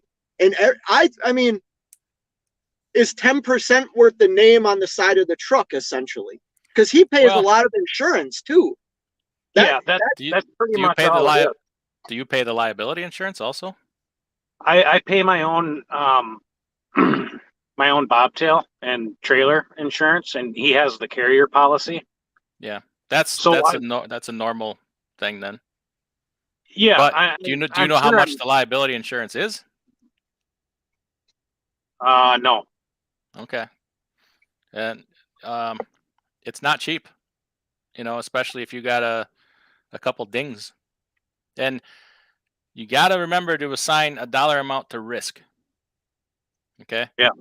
Risk is, well, Scott, some of the things that have happened and people get to walk away from. Like, so if you had a bad accident, you're going to have some issues, but you get to walk away from that. I got to carry that for years. It's just the way I'm dealing with it right now. And there's things that come with, I don't know how obviously this isn't how it works with your boss, but I've put years of time and money into building relationships, building different things. That's worth something too, right? So there's a lot, and there's a lot of unseens and intangibles. It's hard to assign a dollar amount to them. It is. I'll agree with that. Also, responsibility. Like I haven't even gotten into in videos some of the different things and responsibilities you have. People don't like it every time I tell them about a new one. They don't like that, but it's true. And do you know all the different taxes, all the different things that you have to do to be compliant, right? So it's it can be a lot. It's but some people don't want to do any of that, and they're happy to let somebody else do it. So you're going to pay if you don't want to do all your stuff, you're going to outsource it to a compliance company. So you're going to either pay them or it'll come off a percentage with the carrier. Right. What's that, Scott? But I did. Let me just finish with this. There's a video I did about.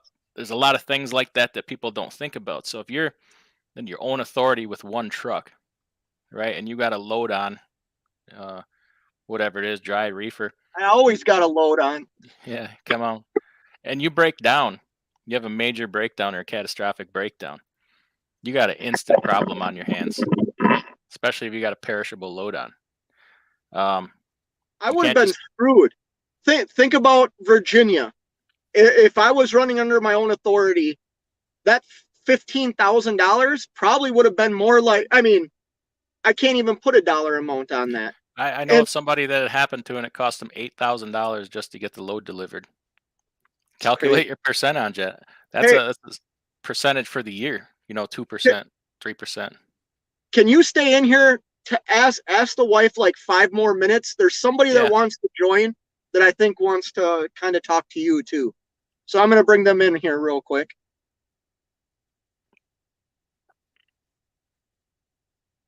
So mate. Oh no. There he is. We have Nomadic Brit. First the Russian invasion, now the British invasion all over again. Yeah, don't forget I'm the third invasion. We're going to get there someday. But anyway, with regard to Adam, everybody listening to this channel, now obviously I am contracted to Schneider, so I don't get involved with percentages. But with regard to percentages, that is one thing that every driver that goes out in the spot market gets caught up on. I hear that is the silliest story, 65%, 70% of work.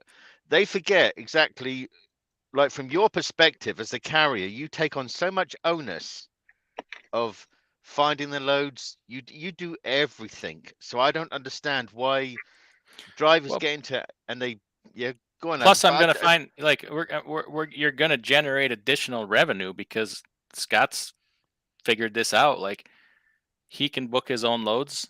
I beat the pants off him every single time because I can sit here all day and find the best loads to the best areas. So, at a certain point, it's even money. Right. I might be bringing him 20% more revenue a month than if he was dispatching himself. And it's probably not, I would say it minimum 10%. Yeah, because you can sit there and think of it logically of the most viable and profitable way of doing things. And plan 3 moves ahead, Right, exactly. I obviously, like I say, I book my loads at the moment, and I book. It's very simple. I see the load board, I see what's going on, and after all these years, I know what I'm doing in theory. But I just think that people forget what exactly somebody like yourself does. It doesn't matter, 80, 90, 100, whatever percent. I don't care. When I hear that argument, it just means nothing to me, because I just think it gets in their head. Oh, I'm giving away 35%. 35% of what? Well, and like I said earlier, I'm not like man versus road does so much, and this is where it comes down to, like, the name on the side of the truck is probably, let's say, 5 out of the 10% that he's paying. But that name on the side of his truck is valuable. Absolutely. But and please speak up, Aaron, if I'm putting words in your mouth, and I don't mean to do that. But you got somebody like me that's on a percentage, and look at all the benefits that I receive from that percentage, where he, for a lack of better terms, might not be seeing the exact same, like he's not being rewarded the same way I am. Well, Does that make not, sense? yeah, it's the name on the side of the truck can make a difference at some point. I'm not saying mine does at this point. Nobody still really knows it, but at a certain point, you build a reputation and you build, a base of people, and people call.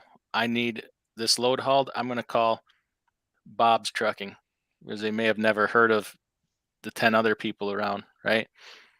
There's so many insignificance and intangibles that just kind of, it's hard to put a dollar amount on them all. It really Right. is.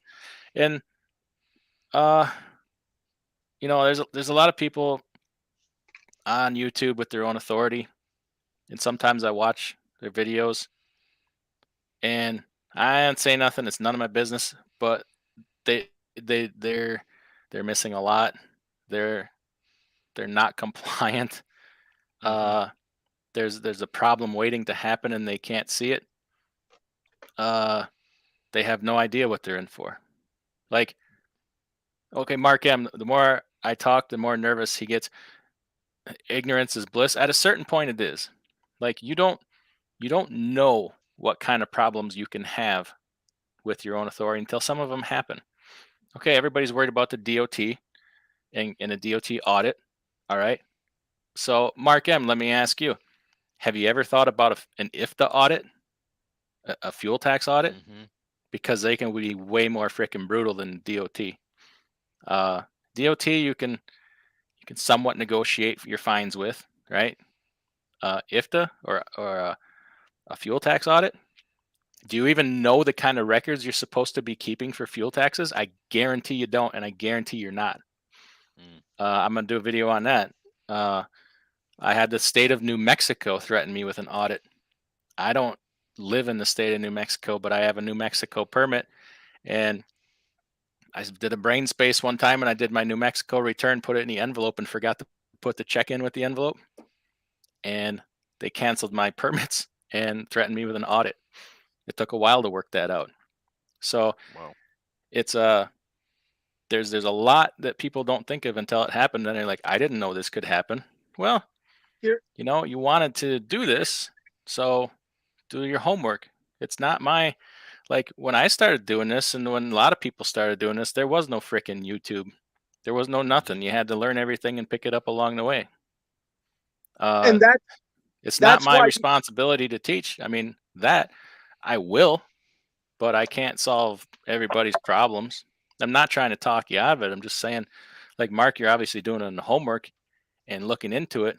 There's a lot of people with just freaking blinders on it. All I have to do is drive this truck and make a lot of money. I'll have somebody do my fuel tax and this and that, but you're still responding. Like, if you outsource your fuel tax to a company to do it and they do it wrong, you are still responsible. You can't say, go talk to them, they did it. 100% on you. That's part of the reason I don't outsource anything. I don't trust anybody. But see, that's why it's like with me. I'm contracted to Schneider. I don't have a worry in the world. That's why when I look at somebody like yourself, Adam, I totally have an understanding of what you go through, because people like you take all the problems away. You deal with all the problems, and people It's like, a good, and good like, way to look no, at it. no, No, but that's like really Scott, is. You make no, but I'm problems just go away. saying, like I say, but I'm not knocking on Scott. I'm not knocking on Aaron. Yeah. I'm just saying the carrier is such an easy target to be said, oh God, they take this away. No, they don't. They make your life a whole lot easier. You know, partly why that is, why they're an easy target and people can get away on YouTube with shit talking carriers, is because the carrier doesn't have the luxury of fighting back. Exactly. And they have to behave at a professional level and a reputable level, and they can't be seen doing something like that. And You know. I'm shocked, Adam, as well, though, to be honest, a DIY, No, I'm it's fine. shocked. I am shocked that you don't have like 100 guys working for you. You are such a solid straight shooter. I don't understand why you don't have people knocking down your door to work for you, and you can tell, because I you scare know. them away. Nomadic No, Brit, I no. scare them away. I I'm don't just want them saying, to take. I'm take my I'm saying thunder. in this climate, and things are, and let's face it, things are going to get a whole lot worse. You better make sure you're working for the right person. Yeah. If you've got You're right. that opportunity to work for someone like Adam, do it and stay Well, I with it. appreciate that. Probably the problem is, and Scott would probably attest to this, that like I probably try to talk him out of it more than I probably try to talk him into it. Because I tell him Out of like what? everything bad that can happen, right? Oh, you know what? So, I've seen behind the curtain, right? Like we can admit that, right? DIY. Yeah. I've seen behind the curtain to where that thought of my own authority is not as intriguing as like what I'm currently doing. Like, and I shouldn't even brought that up. It was something that I was talking to somebody else about today, and it's just not for me. Like I've seen behind the curtain. I'm very comfortable with where I am. Like, and I'm not trying to pat you on the back or anything like that. I But get it. Nomadic Brit's also right too, is the carrier you're leased onto, the transparency, the willingness to teach, the respect, the mutual respect. That's worth a lot of money to me. Like the fact that I am respected is huge. Are you though? No. Mark M, hang in there. You got your Mark M, hang in there. You're halfway there. I'm gonna get you the rest of the way there with the video here in a little while. So I know once you see it, you'll go and do it, and then you got nothing to worry about. But I'll get around to it. But you're on track. I need to go, but all I want to say is that's what I want to say, Adam, because I mean you're a guy that doesn't take compliments for some reason, and you should. Because I don't like No, but myself. No, you should. We've met that time before, and like I say, you're just a good kiddie, you know. Well, thank you. You're a whole lot younger than me, which is, God, it's just, but just keep being what you are, and keep employing people like Scott. Because I tell you what, that Scott will take you places. He knows that, you know. I think he's the face of your company. That's what your customers see. I'm gonna have to rethink that. I'm not. Here's the thing. I'm the one that does YouTube. Adam's got a lot of great contractors that are leased onto him. I just happen to be on YouTube. I don't want to be the face of anybody's company, and I've stated this before. When I say the face, is that you're a very polite chap, you know, and like I say that your customers want to see. They don't want to see somebody that's going to be spitting and going, has got an attitude and stuff like that. I do that for Schneider. I speak to people properly and do the whole thing because that's what they see. That's the face of Schneider. When I say it's like, you know, with you, you're the face of DIY. He doesn't want you, because if you're going to go there with an attitude and a problem, that's basically an insight into DIY. And he doesn't want that. Nobody wants agree. that, you know? So you just got to just have empathy for people like Adam because of what he does for you. Pass it on, you know? Absolutely. You're making me... I'm sweating right now. Yeah. This is uncomfortable. Open the window. But anyway, I do appreciate it. Yeah, thank you, man. But but at the end of the day, the bottom line is, you know, I work for Schneider. I've been with them 7 years. If I had the opportunity to work for you, yes, I would.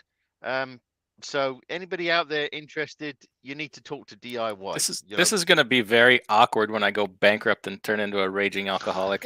Well, what I'm going to say is I need use referral code Fate Trucking when you call DIY Semi. Yeah.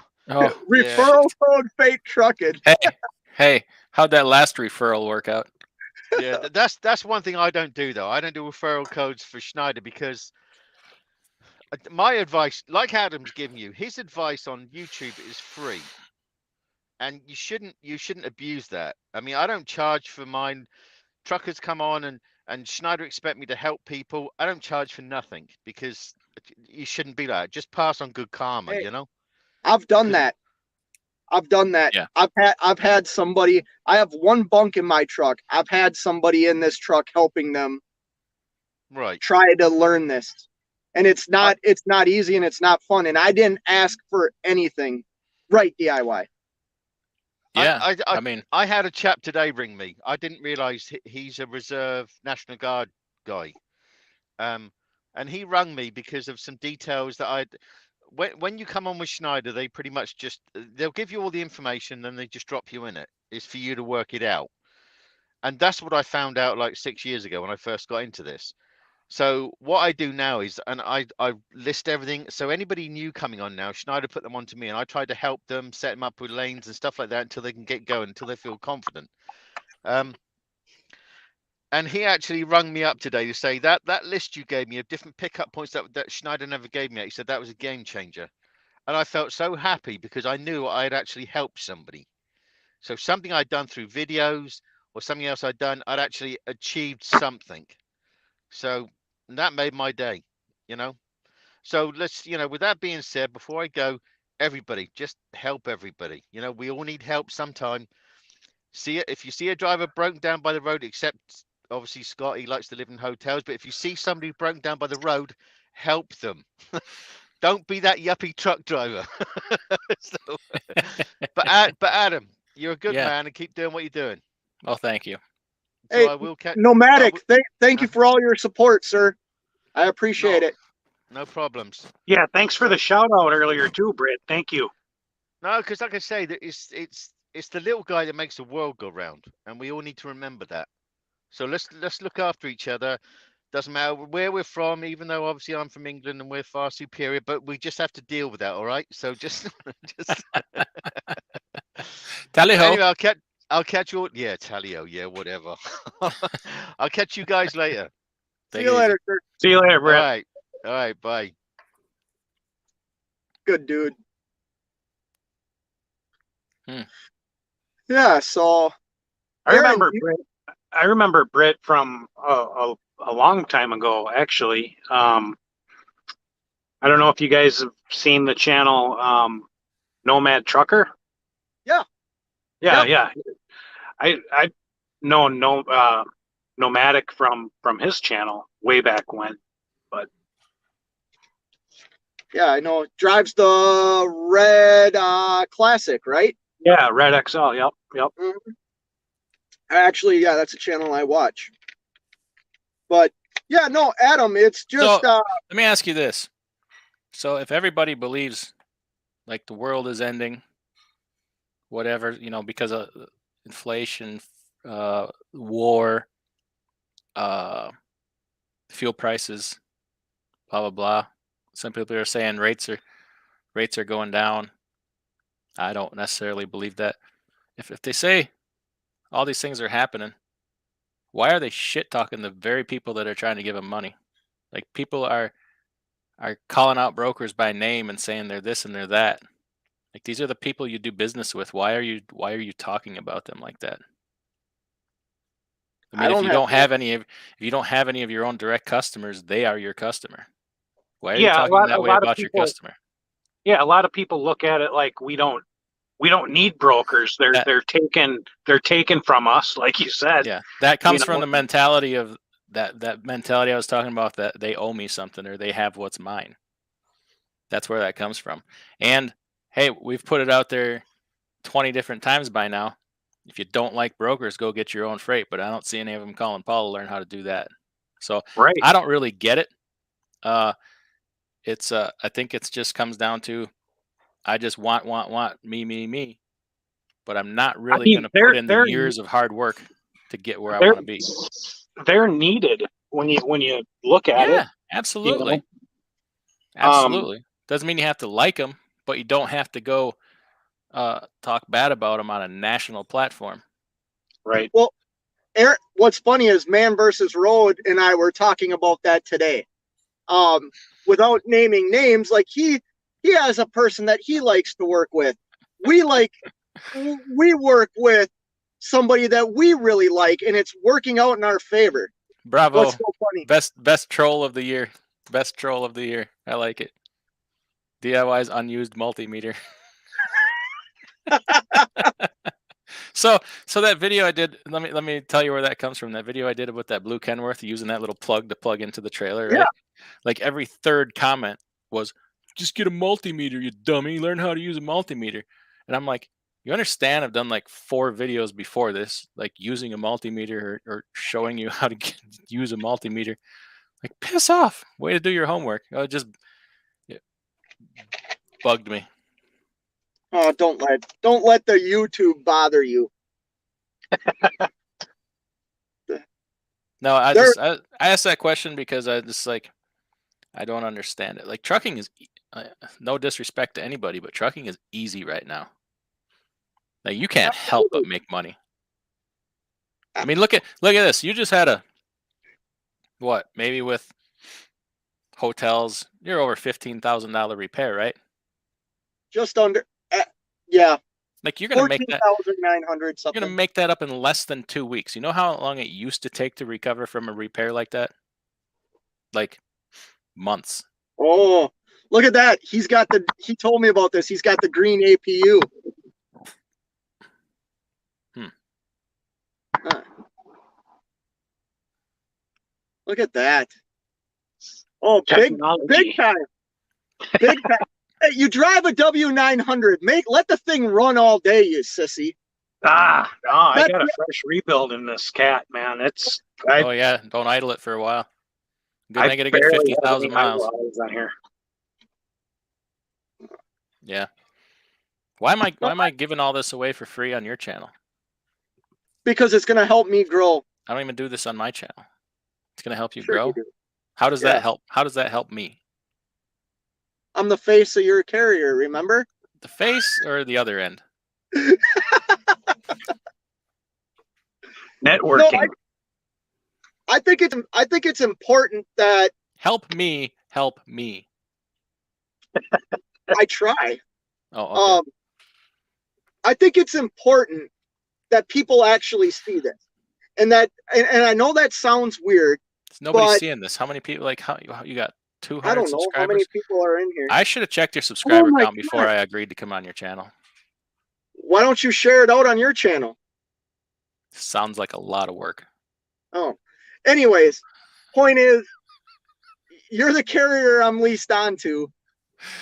People should see this and know that it is good and it can be good. It's all what you like, kind of make it. You know what I mean? Like, I can sit here like I'm in a position that I've never been in before, and it is due to the carrier that I'm leased onto. Now, obviously, I put in the work. Like, you don't give me free money, but made you a hell of a deal on a truck, though. Yes, you did. You put me in. We talked about that today too, didn't we, ManvsRoad? Like, yes, sir. I got to start making better deals for myself. I talked to Asian Mai about that the other day. We talked on the phone for a while, and he's like, he made a very good point. And I'm not saying this to like crap on what you're saying, but he's like, if you don't start making sure that there's something left for you and that you're doing well, like, you can't help other people if you're not okay yourself. So think about that. He says, don't ever feel guilty about making money or being successful for yourself, because if you're not, you can't help other people. So sometimes I lose sight of that, and I knew that, but like sometimes you got to have somebody tell you that. I think I've told you that. Yeah, but you only got 200 subscribers, so why would I listen to you? I'm just kidding. But what I was getting at is you got 2 young owner operators here that are learning from somebody of your stature, meaning you've been in this industry a long time. You've been successful in this industry a long time as one guy, one truck, to where now you're a carrier. Now you're like, for a lack of a better term, you're more big time. And I don't mean that in a disrespectful way. Me? Yeah. Me? No, I'm not. Look at what everybody can talk about. I've talked about what I've done in a year, right? You've mentioned how well I did in a year. Cash has mentioned how well I did in a year. Well, you know what? I didn't start a fucking carrier and have multiple people leased onto me doing something. Like, you took the next step. You know what I mean? Like, you took all the risk. You know what I mean? And it should be. Yeah. Did you spend $140,000 on trailers last week? Dude, you want to hear something? I'm not going to share numbers. I was shocked when you brought me into that office the other day. How you just wrote that check out. And then I know where you went after I met up with you to write another check. You Like, wrote $140,000 check. No, not all at once. God damn. two separate times. I mean, sorry, let's not talk. No, well, yeah, you said it. I didn't say what I bought. And one of them was right as Russia was invading, and I had to really stop and think about that one. But yeah, but imagine being me watching somebody that I do business with because I'm leased on to you, but also that shocked me. That put into perspective. I mean, like I've already said, I've seen behind the curtain. I know, well, I don't know everything, but I know that some of the ups and downs you've had. But then seeing that, it made me think, man, my bitching about the $15,000 bill. Now that's my first experience, so I have a right to bitch about it. But watching what you did, just like me seeing that convoy of Ukraine truckers today, put it in perspective how minimal risk I am in. But then you got to remember too, you got to figure at least one of those trailers is scheduled to jump a culvert sometime in the next 3 months. Like somebody's going to drag one across a fence or hit a pole or jackknife it, or I'm not talking about you. I'm not talking about you. So it's and that comes out of this all comes out of my 20%. So yeah. Don't tell me 20%. Like don't tell me I don't have significant things tied up in this. Like that trailer is included in my 20%. I told you. Yeah, I put my life, everything into this. My life savings, like everything is on this. But it's just the way it's. You got to have equipment to do business. You can't do business without equipment. It's just the way it is. But I'm thinking about doing a video on them, but I don't know. People would call me. It doesn't matter. People would call me a liar, so I probably won't even do it. Oh, on the trail, on the things you bought. Yeah, I stole some trailers, man. I stole some freaking trailers. But I put that fucking work in over the last 20 years to build that relationship to get those trailers at that price. You know what? That's a great topic you just brought up. And ManvsRoad, if you want to jump in here, you can. You shared something with me today. I did my research before I became an owner operator, right? And then I stumbled across a channel, then stumbled across another channel, got in contact with you. I did all the steps. You know, one thing that really pisses me off is in a couple of comments, I got called selfish because I would not share the name of the carrier I'm leased onto. Now, there's two reasons why I didn't share the exact name. A, you asked me not to. B, why should I just give that information out? Yeah, you put the time into figuring that out. I figured it out. I did this shit all on my own. People have said the same thing to Cash. Like, hey, why won't you tell me you're selfish? He's like, no, I did the homework on this. Like, you don't get to benefit from my freaking homework. Just like sometimes some of the stuff I give away, with the compliance and this and that. It's like, should I really be doing this? Because it took me years to learn this. Like, there was no freaking YouTube, back then. There was no books. You just trial and error. You figured it out. Why don't you, so my subscribers come over to your channel, why don't you drop the link to your channel in the comments? I can't see one participant in here that isn't already subscribed to my channel. Thank you, folks. So Aaron and I want to create a big fleet. What's our first step? You got any money? I do. Hey, I got them. I talked to the truck dealer again yesterday. He's starting to get some information on them trucks. They're gonna be priced fair. Okay. They're gonna be higher than what we were paying, but they're still not. They're between 350 and let me find his text here. I thought you said 450. Where'd he go? And no, I'm not giving this out. Where the hell's this text? What's I've been going on losing in text there, messages Aaron? lately. What's up? What's going on? Let's chat while he's figuring this out. They're gonna be like between 350 and here it is right here. No, he must have called me and told me that. Like 350 to 500,000 miles, something like that, 2016s. Okay. And Volvo and Max, right? I think they're all Pinnacles. I think. Hey, I got a question for you, DIY. Yeah.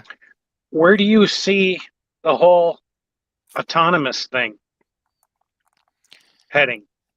It's gonna happen. It is gonna happen tomorrow? No. But it's gonna happen sooner than we think. Everybody's like, well, we're 10 years away. No, we're not. We're just not. And don't make the mistake of thinking that they'll wait until we are ready for it. They really don't care. They will force it on us. Is it this year? Probably not. I mean, it's a little ways away. Like we have a ways to go because they can't get parts for those trucks either. Right? They don't have the parts they need for all that either. But infrastructure be damned. They'll do it when they want to do it. And if they make a big enough crisis, they'll do it before they're ready. I had to shake my head today when I pulled in here in Joplin and pulled into the fuel island to fill up, and right ahead of the fuel pump was I seen a hose and a pump looking thing there, and I'm like, what the hell is that's not DEF? What the hell is that? And it had the weird ass plug-in looking thing, like you'd see that you'd plug into a Tesla. Yeah. And now, it was an electric pump. They won't be everywhere. Like there's places where they make a lot of sense, and then places where they don't. Like if you're talking like I-10, other than some hurricanes and stuff, the weather's pretty doggone good along I-10. They could make they will probably make, for lack of a better word, like truck railroads, right? Certain routes that they will improve and make sure they're marked out and they have all the sensors they need, all the paint they need, make sure all the communications are good along these routes. And these will probably become autonomous routes. They're not going to be everywhere in the beginning. You'll have, or even the electric factor. Yeah, they'll have an electric infrastructure. Yeah, I mean it's trains don't go everywhere. Trains have been around for hundreds of years, so they're better than 100 years. What are you laughing at? Fate trucking's goatee. What did I gotta click the chat here. Oh, that's to communicate with me. I don't know if you can get the live chat in yours. Maybe you can. Yeah, I can't see my camera. Oh, yeah, it says Fate Trucking's goatee. Oh, hold on. Anyone want to guess what it smells like? And then next comment down, yeah, stroke me. All right, we're done. That's good. Damn. Oh, man. What else should we talk about, guys? We'll have autonomy in everything to a certain extent. Well, yeah, everything will move autonomous. There's still going to be things that they're not going to be able to do. I'm of the belief it is all coming. I still think it's a little bit out. I mean, I don't know if I would really say I trust. I mean, I know that Google Maps and Google can do things, and you got the big interstates, but it's going to take a lot of trial and error before people are like, yeah, put these 80,000-pound machines on the road with nobody in them. I mean, we don't have cars that are driving up and down the roads yet by themselves, and they're, 4,000 pounds? Imagine 80,000 pounds by themselves. Yeah, But I Like, also have a family member that's involved. He's an engineer at one of these companies. He's a lead engineer. And he says, listen, we can do way more than you think we can do. Like, we're ready for this. They just got to have the infrastructure's got to catch up, and they're working on it. Like, we can do way so more than you guys think we can do. so which you're probably right, and I'm definitely not an expert. I'm I've not said either. that I'm on just many outfits. saying But what I'm saying. do you think they would do that before they put the cars on the road? I don't know. I don't claim to know anything. Like, you're just, at a certain point, you're trying to predict what somebody else is going to do. You know, and then you got to consider in what the political will is to do it, what is So, necessary, and what kind of crisis. Like, they'll use any crisis at any point that they can to do whatever the hell they want to do. hey, Aaron, I see you're drinking Mountain Dew. You ever tried this? Diet Mountain Dew? Oh, I can't stand it.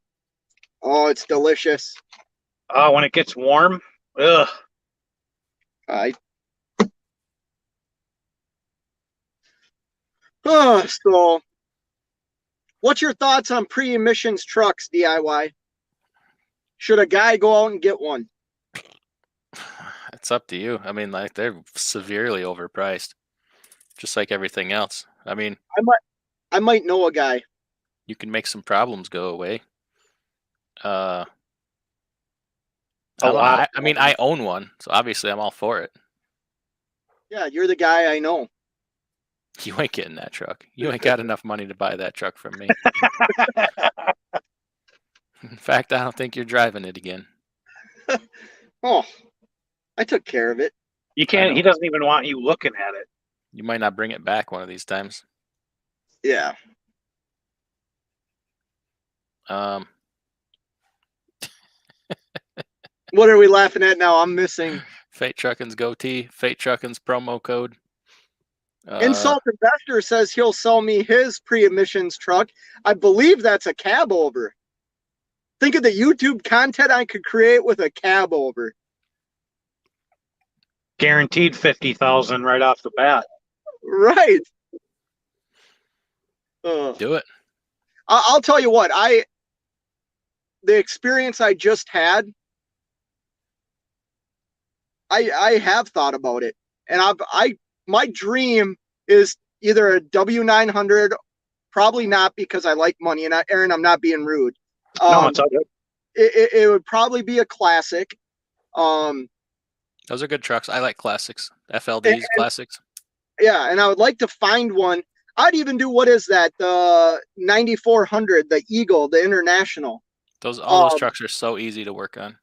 I would like one of those two trucks, and what I would like to do is I would like to buy it and then slowly like get a rebuild done, but keep the truck I have now and then do the rear ends. Like, I would slowly like to kind of piece it together until it's finally done. You know what I mean?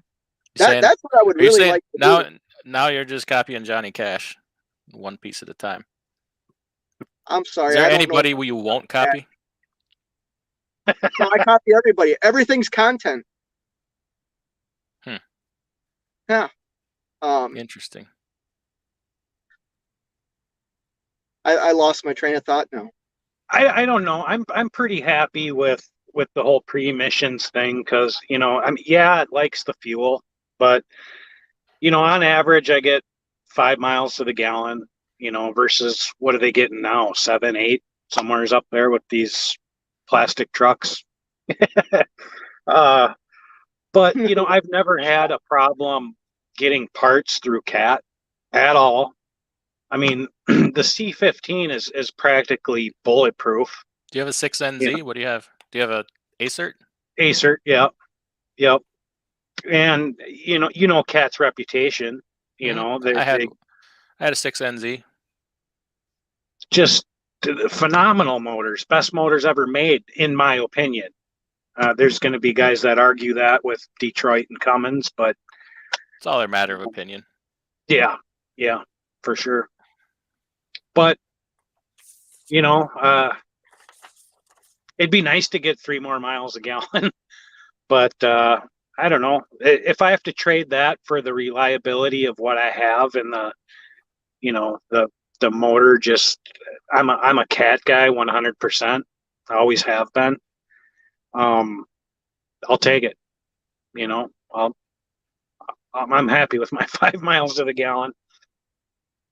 I'll say this, with all the trucks I've driven, because I've driven trucks that have cats in them. I've only driven one truck that has a Series 60 in it. That was yours, DIY. Driven trucks with Cummins in it. I never drove a Mack, right? I'll tell you what, this MP8 motor, I'm pretty damn impressed with it. Granted, I have emissions and shit like that, but I'm pretty impressed with how strong and like, I'm pretty impressed with this MP8 motor, you know, but I do have to deal with the emissions. Mack and Volvo are one and the same, right? As far as their engine is concerned? Yes. Yeah. Yep. They're all interchangeable. Well, DIY, there's one thing that's not the EGR cooler, right? I forget. No, the electronics. They have different electronics. Yeah. But believe me, I'm not putting any green parts on this truck. Water pump was a Volvo. Put a Volvo water pump on there. Oh yeah, I did. It's not green though. It's black. Your oil filter housing was a Volvo part. Son of a. Anything else? I mean, got all the answers here. If you want to keep making yourself look stupid, I'm happy to sit here and help you do it. I can think of nothing better to do on a Saturday night. Yeah, you're gonna get in trouble again? Probably already am. Oh.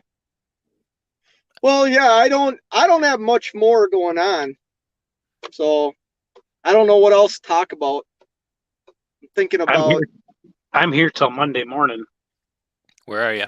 Hey, did you end up going to 4 states? Joplin. No, I didn't. Did you catch my short earlier? No. Oh, I did a short and I picked me up some air cleaner lights. You did? Yeah, from Joplin here. I told you were gonna spend money. Oh, they get you every damn time. You gotta have your tax write-offs. If I hear the word, you gotta have write-offs come out of your mouth, you're fired before you're even hired. I don't even know if they were open because, I know regularly 4 states, I mean, they close pretty damn early. I was surprised. I don't think I would have had enough time to get over there anyways, but still not sure what their hours are. I know they close early, but They might not even be open on Sunday. Yeah, they might not. So, do you ice fish, Aaron? I haven't ice fished in years, but I was a pretty avid, regular fisherman. And in fact, I had a 18-foot Alumacraft with a 150 Merc on it. Yep. And I sold that to get this truck. And I was fishing 3-4 days a week.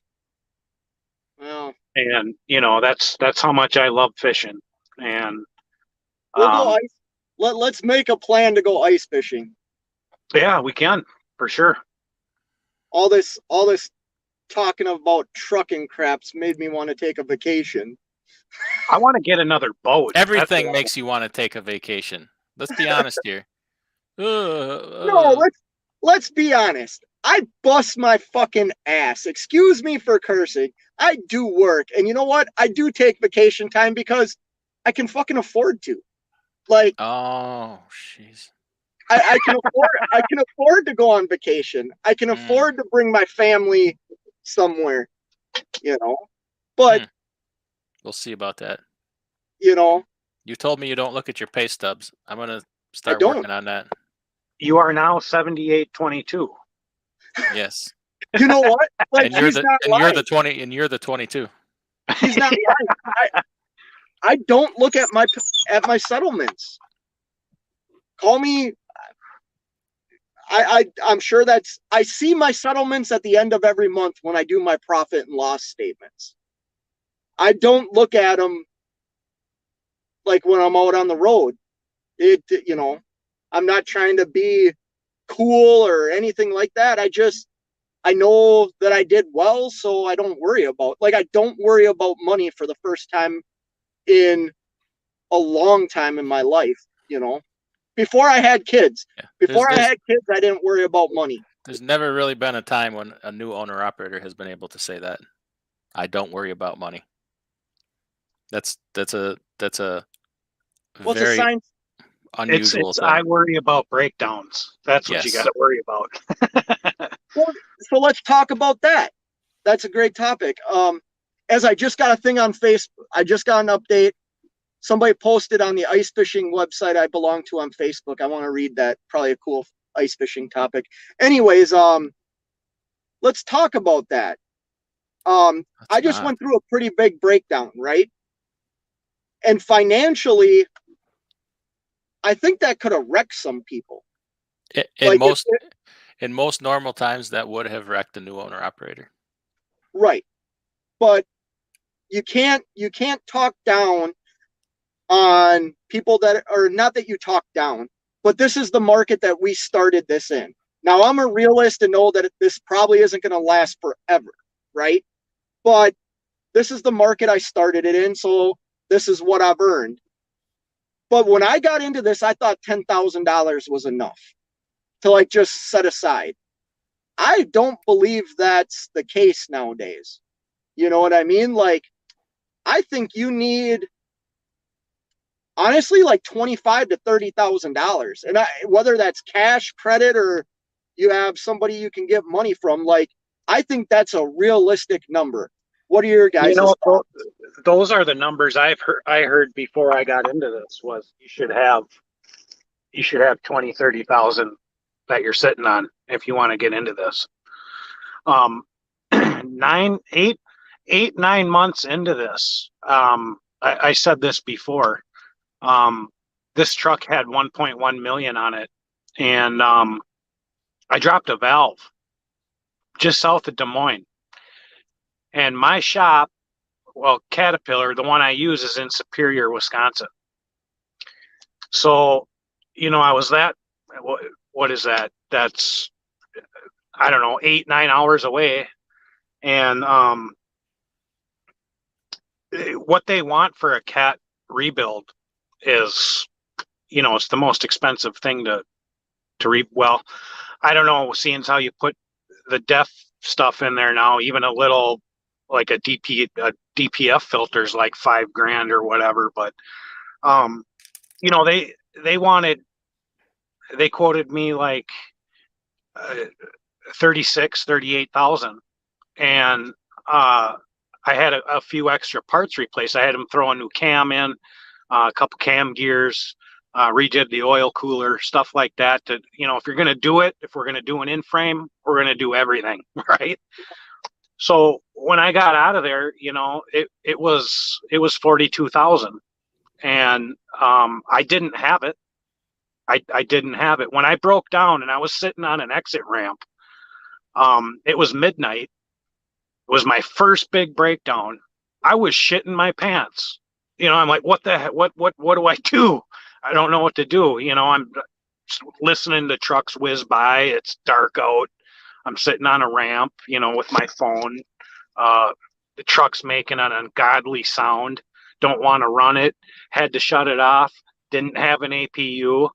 I'm like, panic mode, but, thank God that the bank that I financed the truck through initially covered me on that. And, I put down what was it, 6,000 or 7,000. I had that, and I put that down, and they took care of the rest and financed me on it. But that situation, if you can't get financing, what are you going to do? If you don't have the cash, if you don't have the credit, what are you going to do? You're done. What does that Yeah, say? Cash Yeah. is king shirt. Damn it, boy. Yeah, no, you're right. And once DIY is done showing off other channels on my channel, I want to hear his intake. Look at that. That is snazzy. That's a Minnesota term, by the way, snazzy. What is that, a tube top?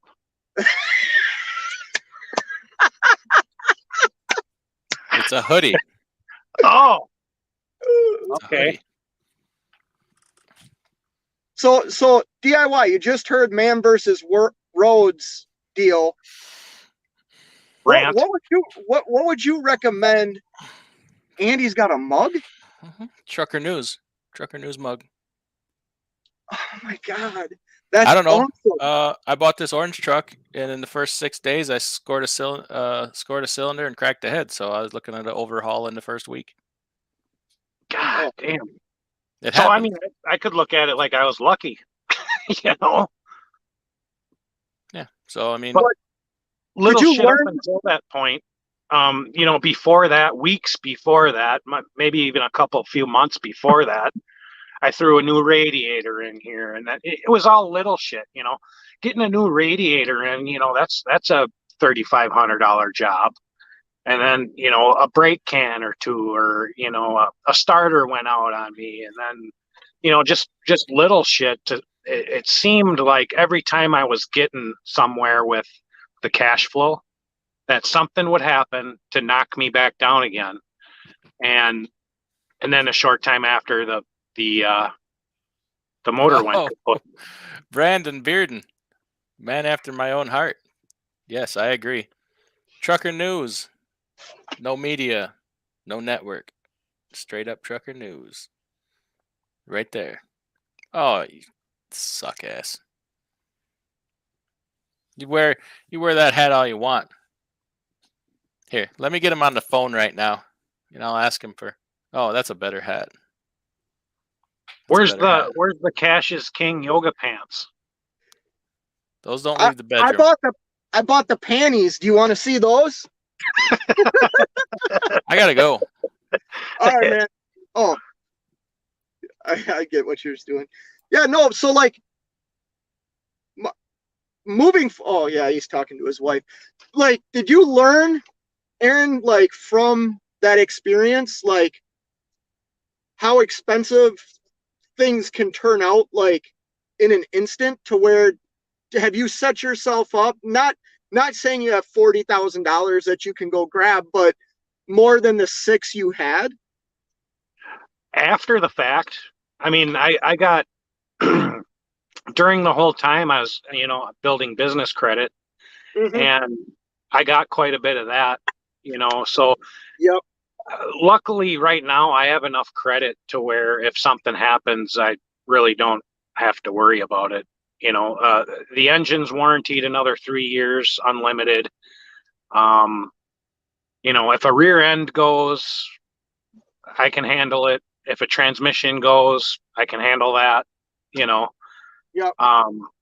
So it's I'd like to say that I'm in the clear for a little while. Give me enough time to stack your chips, you know. But that's key, man. That's one of the biggest keys is saving your money. You know. Prepare. Yeah. You know, I was an athlete, right? And Competitive eating is not an athlete. what? Because you will break down. You will break down. You will. You will.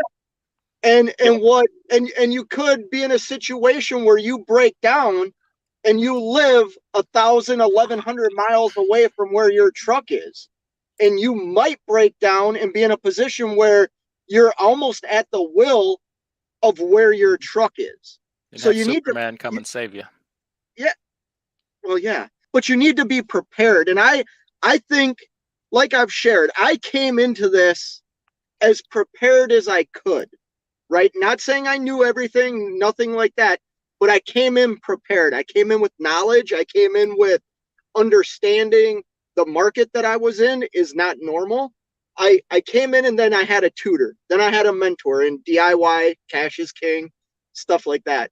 But I think I would hate somebody to come out here and not think they need to prepare for their breakdown and save, whether that's building your business credit, like you said, Aaron, or like have cash. I mean, I don't live my life on credit, right?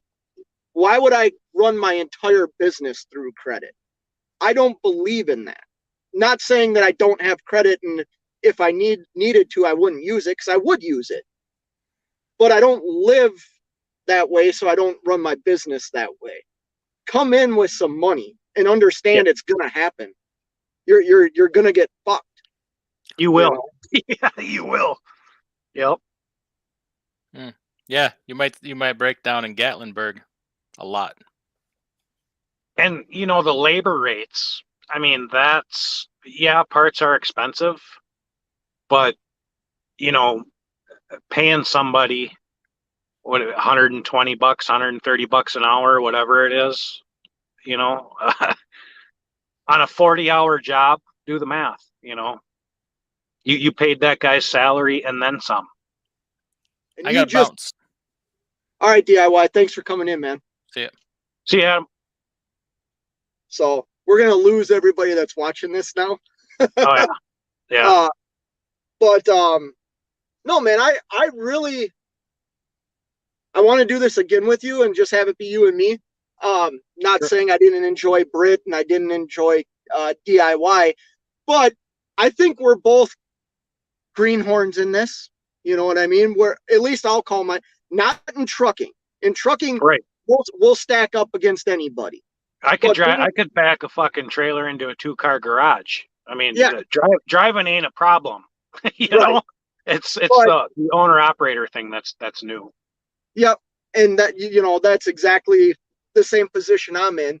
And what I would love is for this information, whether it's 16 or fucking 180 people one day come in, I would love for the information to get out to the young guy, young girl, or guy middle age like me, whatever, 40s, not middle age, but 40s, that had a dream of doing this and can succeed in it, because it is possible if we follow the right mentors, the right teachers.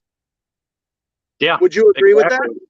I do agree with that. And, part of the problem is that everybody's so scared, everybody's scared of the commitment that it takes,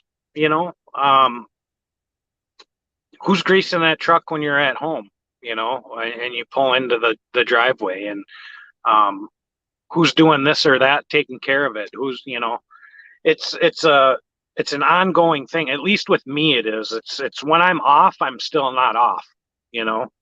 There's always something to do on the truck. And one of the things with a lot of people out there is they're too busy trying to talk somebody out of, telling them not to do this than they are to be supportive and tell them to do this.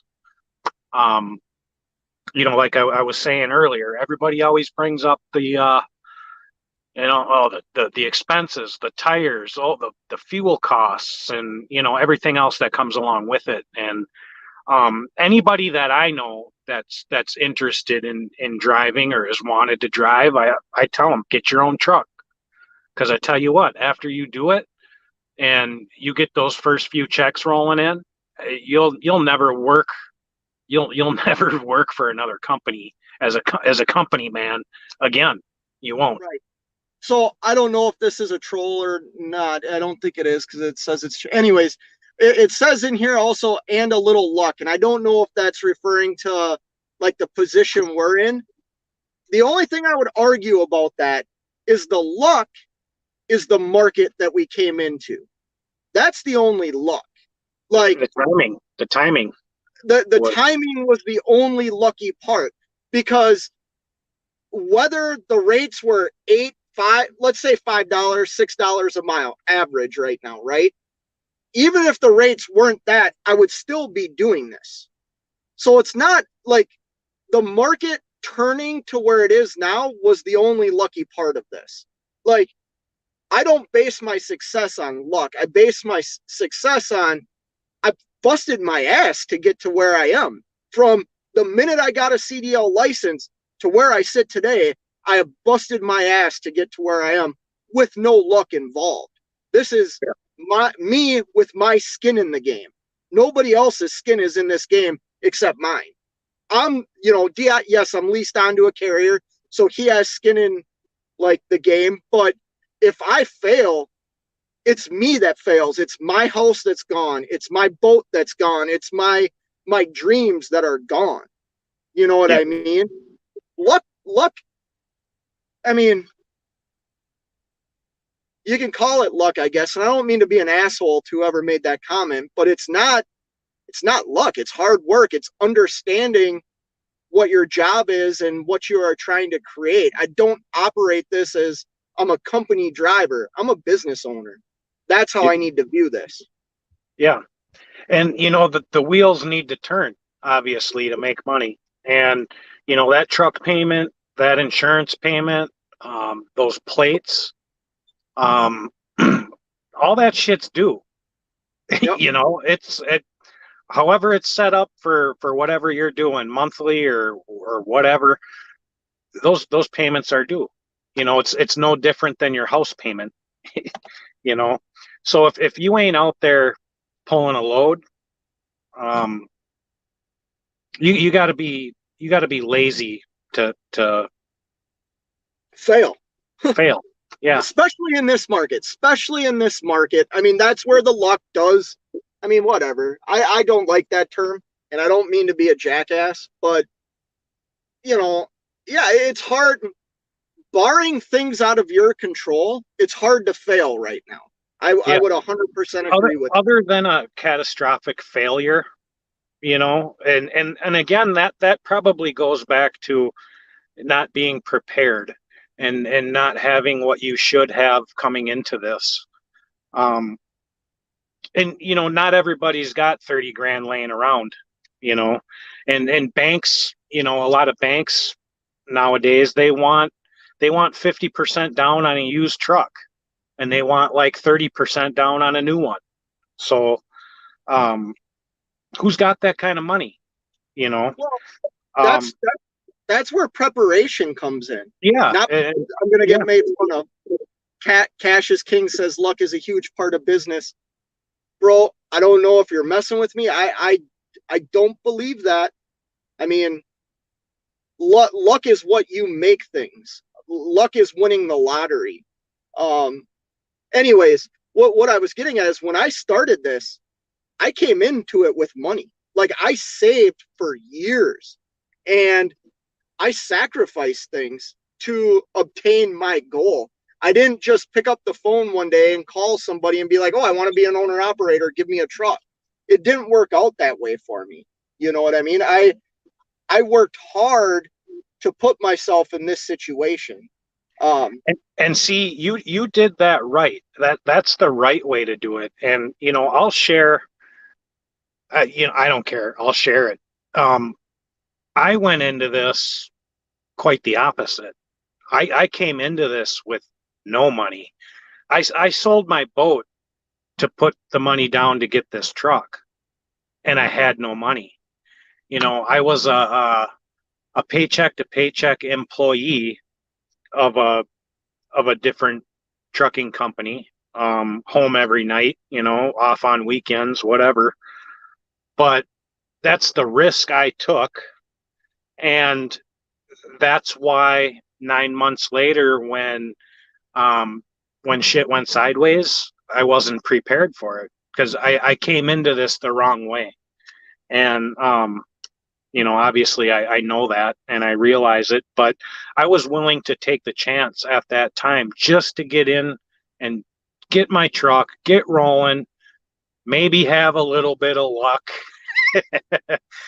that something doesn't frickin' happen. So I have enough time to make my preparation rather than be prepared already.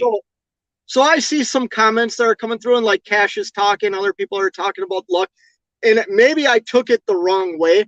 Luck does play a role in things, but it's not like like I said, I don't base my success on luck. Yeah, I got a truck that didn't break down on me. If I bought a truck without the tutelage of the person that I bought the truck from, maybe I would have had to be lucky that it made me money or broke down right away.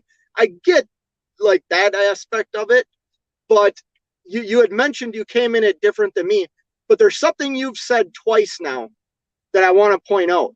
A, you loved fishing and you sold your fishing boat. Yeah. That's skin in the game. And I'm Yeah. not saying you came in with what I might have or didn't come in with what I did. It's just you did put skin in the game. You sold something that you love to do. That's huge.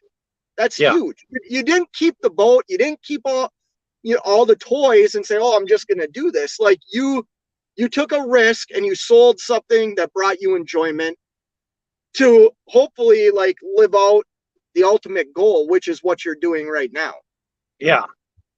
You know, I don't know if that made sense in a roundabout way, but No, it makes perfect sense, you know, and I've been around big trucks since I was knee high to a grasshopper. You know, I think the first time I grabbed the wheel, I was 4 years old, driving down the road with the old man. But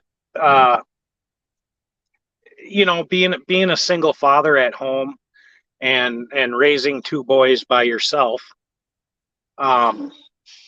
it prevented me from being in the big truck. You know, you can't be gone all the time with two little kids at home.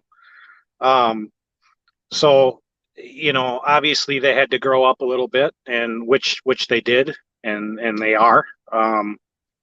And that's why I decided to get back in the game. It was something I had to put on hold for 15 years, you know, before I got back into it. You know, other than being a local company guy with normal business hours, you know, home every night, that sort of thing. But to do my own thing and to have the dedication you need to put forward with owning your own truck, I couldn't do until, you know, recently. right. Let me interrupt you real quick because Cash is King has just put something up here that I want to read. Smart, prepared people go broke in business all the time. I would agree with that. This current market is making people look really good. I agree with that. I got my authority in 2008. Try every load on the load board posted for 75 cents a mile. Yeah. And here's the thing, Cash, and I don't mean to be disrespectful to you, and I don't mean to like, you know way more about this than me. If you're calling the situation I'm in luck because I got into it at this market, that's not luck to me because that's what the market was. I didn't you understand what I'm saying, Cash? Like I know that I'm lucky to be in this market, if that makes sense. And I'm not saying I'm smarter than anybody or better than anybody because I'm not, but the market is what it is. Maybe you could say I got lucky because of this market, but it's not, I would have made the decision either way. Like I've stated before, I would be happy making less than I did as a company guy doing it for myself because of the freedom. Plain and simple. Like you just said, Aaron, I was a single parent for a while until I met my current wife, right? I was raising two daughters on my own. Hardest thing I've ever done in my life. There is nothing that will compare to how difficult that was. Then I met my current wife, made everything a lot easier. My wife does so much that I'm lucky in that aspect, I guess. But that's life. I didn't shit. Now I'm gonna like double talk myself. What Tom does play a role? I think a better way to maybe view it would be like not necessarily trying to use or, you know, coin the lucky word with it. I guess, you know, now I guess you and I both could be thankful and appreciative for where we're at, and you know, being And in the the right struggle, place at the right time and being thankful for it rather than lucky. yeah, and like acknowledging the struggles that like Cash is King just posted, DIY, all the old timers.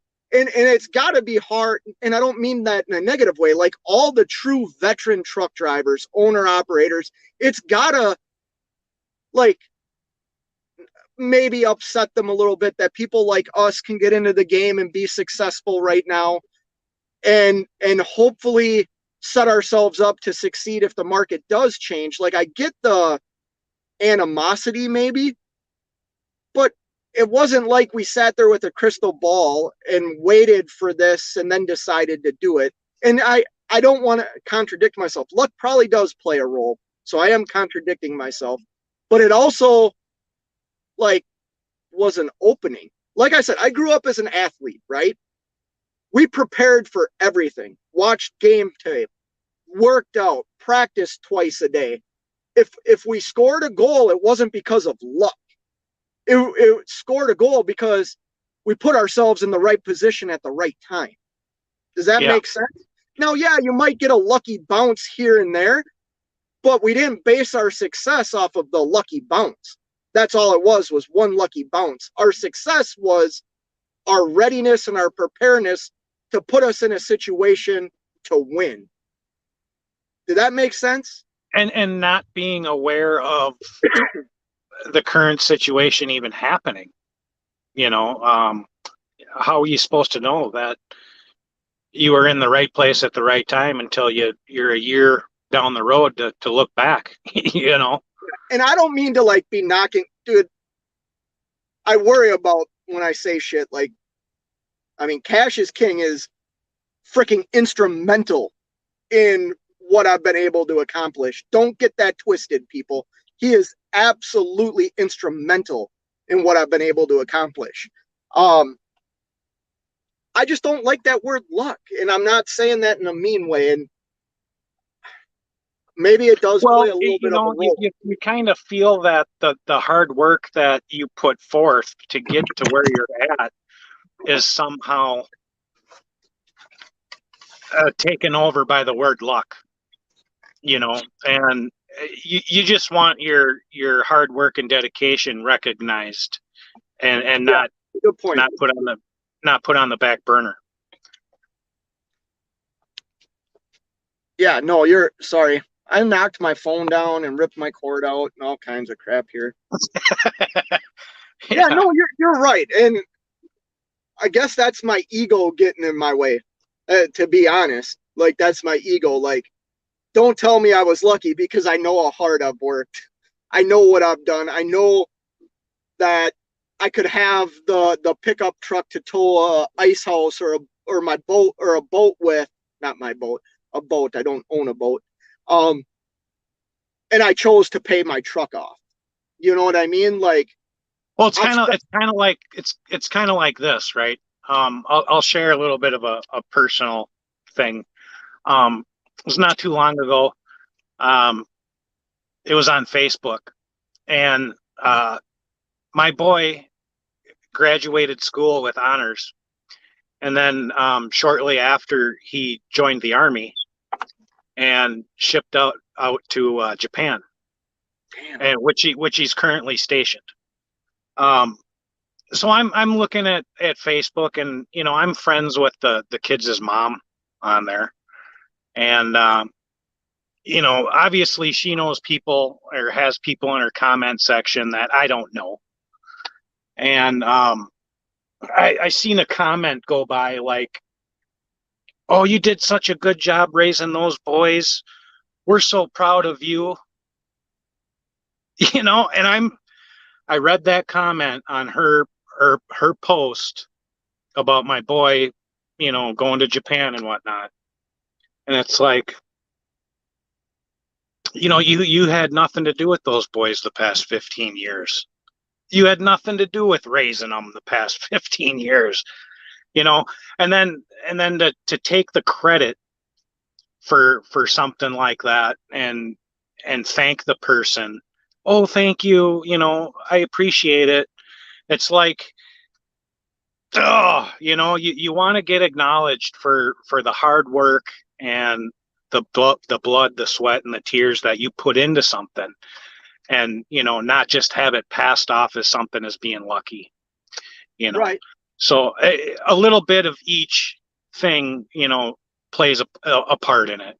Well, now we're getting personal. Let's I didn't mean no, to. no, I just brought that up to put it in perspective. Because you're absolutely right. I'm a divorced guy, and I raised my daughters. My wife came into the picture and raised my daughters, and it is nice to hear like I have a daughter that's graduating with honors. She's getting her college like paid for. It's nice when they're like, "Oh, you guys did a great job raising your kids." You know what I mean? Like it what like that feels good to hear that I did, you know what I mean? And it wasn't Yeah. luck. Like it's was the hardest thing I've ever done in my life. It still is the hardest thing. Having an 18-year-old daughter is one of the fucking hardest things in the world. Like yeah. It's hard as hell. Yeah, and I get what Cash is saying. I see a couple of these comments that he comes back saying, and I can't say I disagree with what I'm reading on here now. It's just that luck word. Like, I don't want my hard work taken away from me. And you're absolutely right with that, Aaron. Yeah. And yeah, I just want, what I would really like is for somebody that is thinking about being an owner operator, or somebody that might be like us, learn something from, the things we've done wrong and the things we've done right. You know Right. what I mean? Because I don't do everything right. And I certainly haven't won at everything, but it's all about like tomorrow. Like that's how I view things. Today is already done. It's all about tomorrow. How do I continue to win tomorrow? I know I'm not going to be undefeated, but I constantly want to keep winning. You know what I mean? And that doesn't always mean money. That means more assets. That means a better business plan. That means developing better business relationships with people. I guess it all depends on where you want to be as an owner operator, and that's kind of where I wanted the question earlier to go with DIY about the authority was, okay, what's your plan? Okay, you're a single truck owner operator. Where do you want to go with that? Are you happy with that? Are you gonna stay with that and be content with your own truck and your own trailer and just carry on and do your thing that way? Or, hey, do you want to maybe build a fleet? Maybe turn it into something? Maybe have 5, 10, 50 trucks underneath you? Maybe own a company? Maybe be in the office running the show and having everybody else drive your trucks? I don't know how realistic that is, but those are questions you got to ask yourself on where you want to go with this. So this is going to show the greenness of me. And I don't mind it for the people that are in here that are like smarter than me. I think it's something anybody can obtain. They just have to put in the work and the money and the sacrifice to obtain that. What I want out of this, what I'm currently doing, is I want to do this as long as it allows me to do it, meaning trucking. But I want this to set up my next business plan. Does that make sense? Like, my whole life isn't going to be consumed by trucking. I want to do real estate. I want to do other things that afford me more time, because what I currently do right now eats up a lot of my time. When I go home, let's say I go home for a week, 2 to 3 days of me being at home is still dealing with trucking. It's doing all my paperwork, doing my profit and loss, getting any work done, greasing my truck. Like my wife would attest to that. Like when I'm home, even when everything's been done, I'm still thinking about the truck. I can be on the Canadian border ice fishing in 30 below weather in my ice house, ice fishing, thinking about trucking. It's a fucking sickness. Excuse my French. Like it's a Well, sickness. it's in your blood, and that's, you know, Jesus, that guy like backed up 15 miles an hour into that spot. But either you're a driver or you're not, And I got a buddy of mine that he wanted to get into trucking, and this was a couple years ago, and so I helped him along. Make a long story short, he ended up going to work in CDL school with rail, and he did 2 or 3 months or something like that over the road, and he gave it a shot, and being away from home started getting to him. Being in charge of 80,000 pounds got to him. And needless to say, it wasn't for him. He went through all that training, all that, the classroom and the driving and the 3 months on the road, and decided it wasn't for him. And that's fine. It's not for everybody. And the thing is like once it's in your blood, it's kind of hard to explain, but either you're a driver or you're not. And you'll find out really quick whether you are. Right. And then if you want to take the step to being an owner operator, you've just taken on more responsibility than just the driver aspect. Hey, I want to get to this comment real quick. Sure. I think it's Assy McGee. The luck comment wasn't directed towards you as a slight. It wasn't even saying that you're lucky. But whether it's luck or grace, we prepare as soldiers. But when a bullet snaps by your ear, you know what it is. Yeah, okay. Like I said, man, I didn't mean any disrespect, man or woman. I don't know who you are. I didn't mean disrespect or like come at you in like a twisted way. You're right. It is great. Whatever it is, it's something. I just don't want to ignore, like, I know Aaron busts his ass. I know I bust my ass. And I don't want people to get it twisted that we're just out here willy-nilly. Aaron books all of his own freight. Aaron takes on a lot more responsibility than I do. I mean, that's the reality. And I don't want to downplay what we do, But based off of what you said, what Cash has said, I see where the luck factor comes in. And the more I think about it, there's situations in life where, yeah, you do get lucky. So I just didn't want to diminish the work I've put in and the work that I know that ManvsRoad puts in.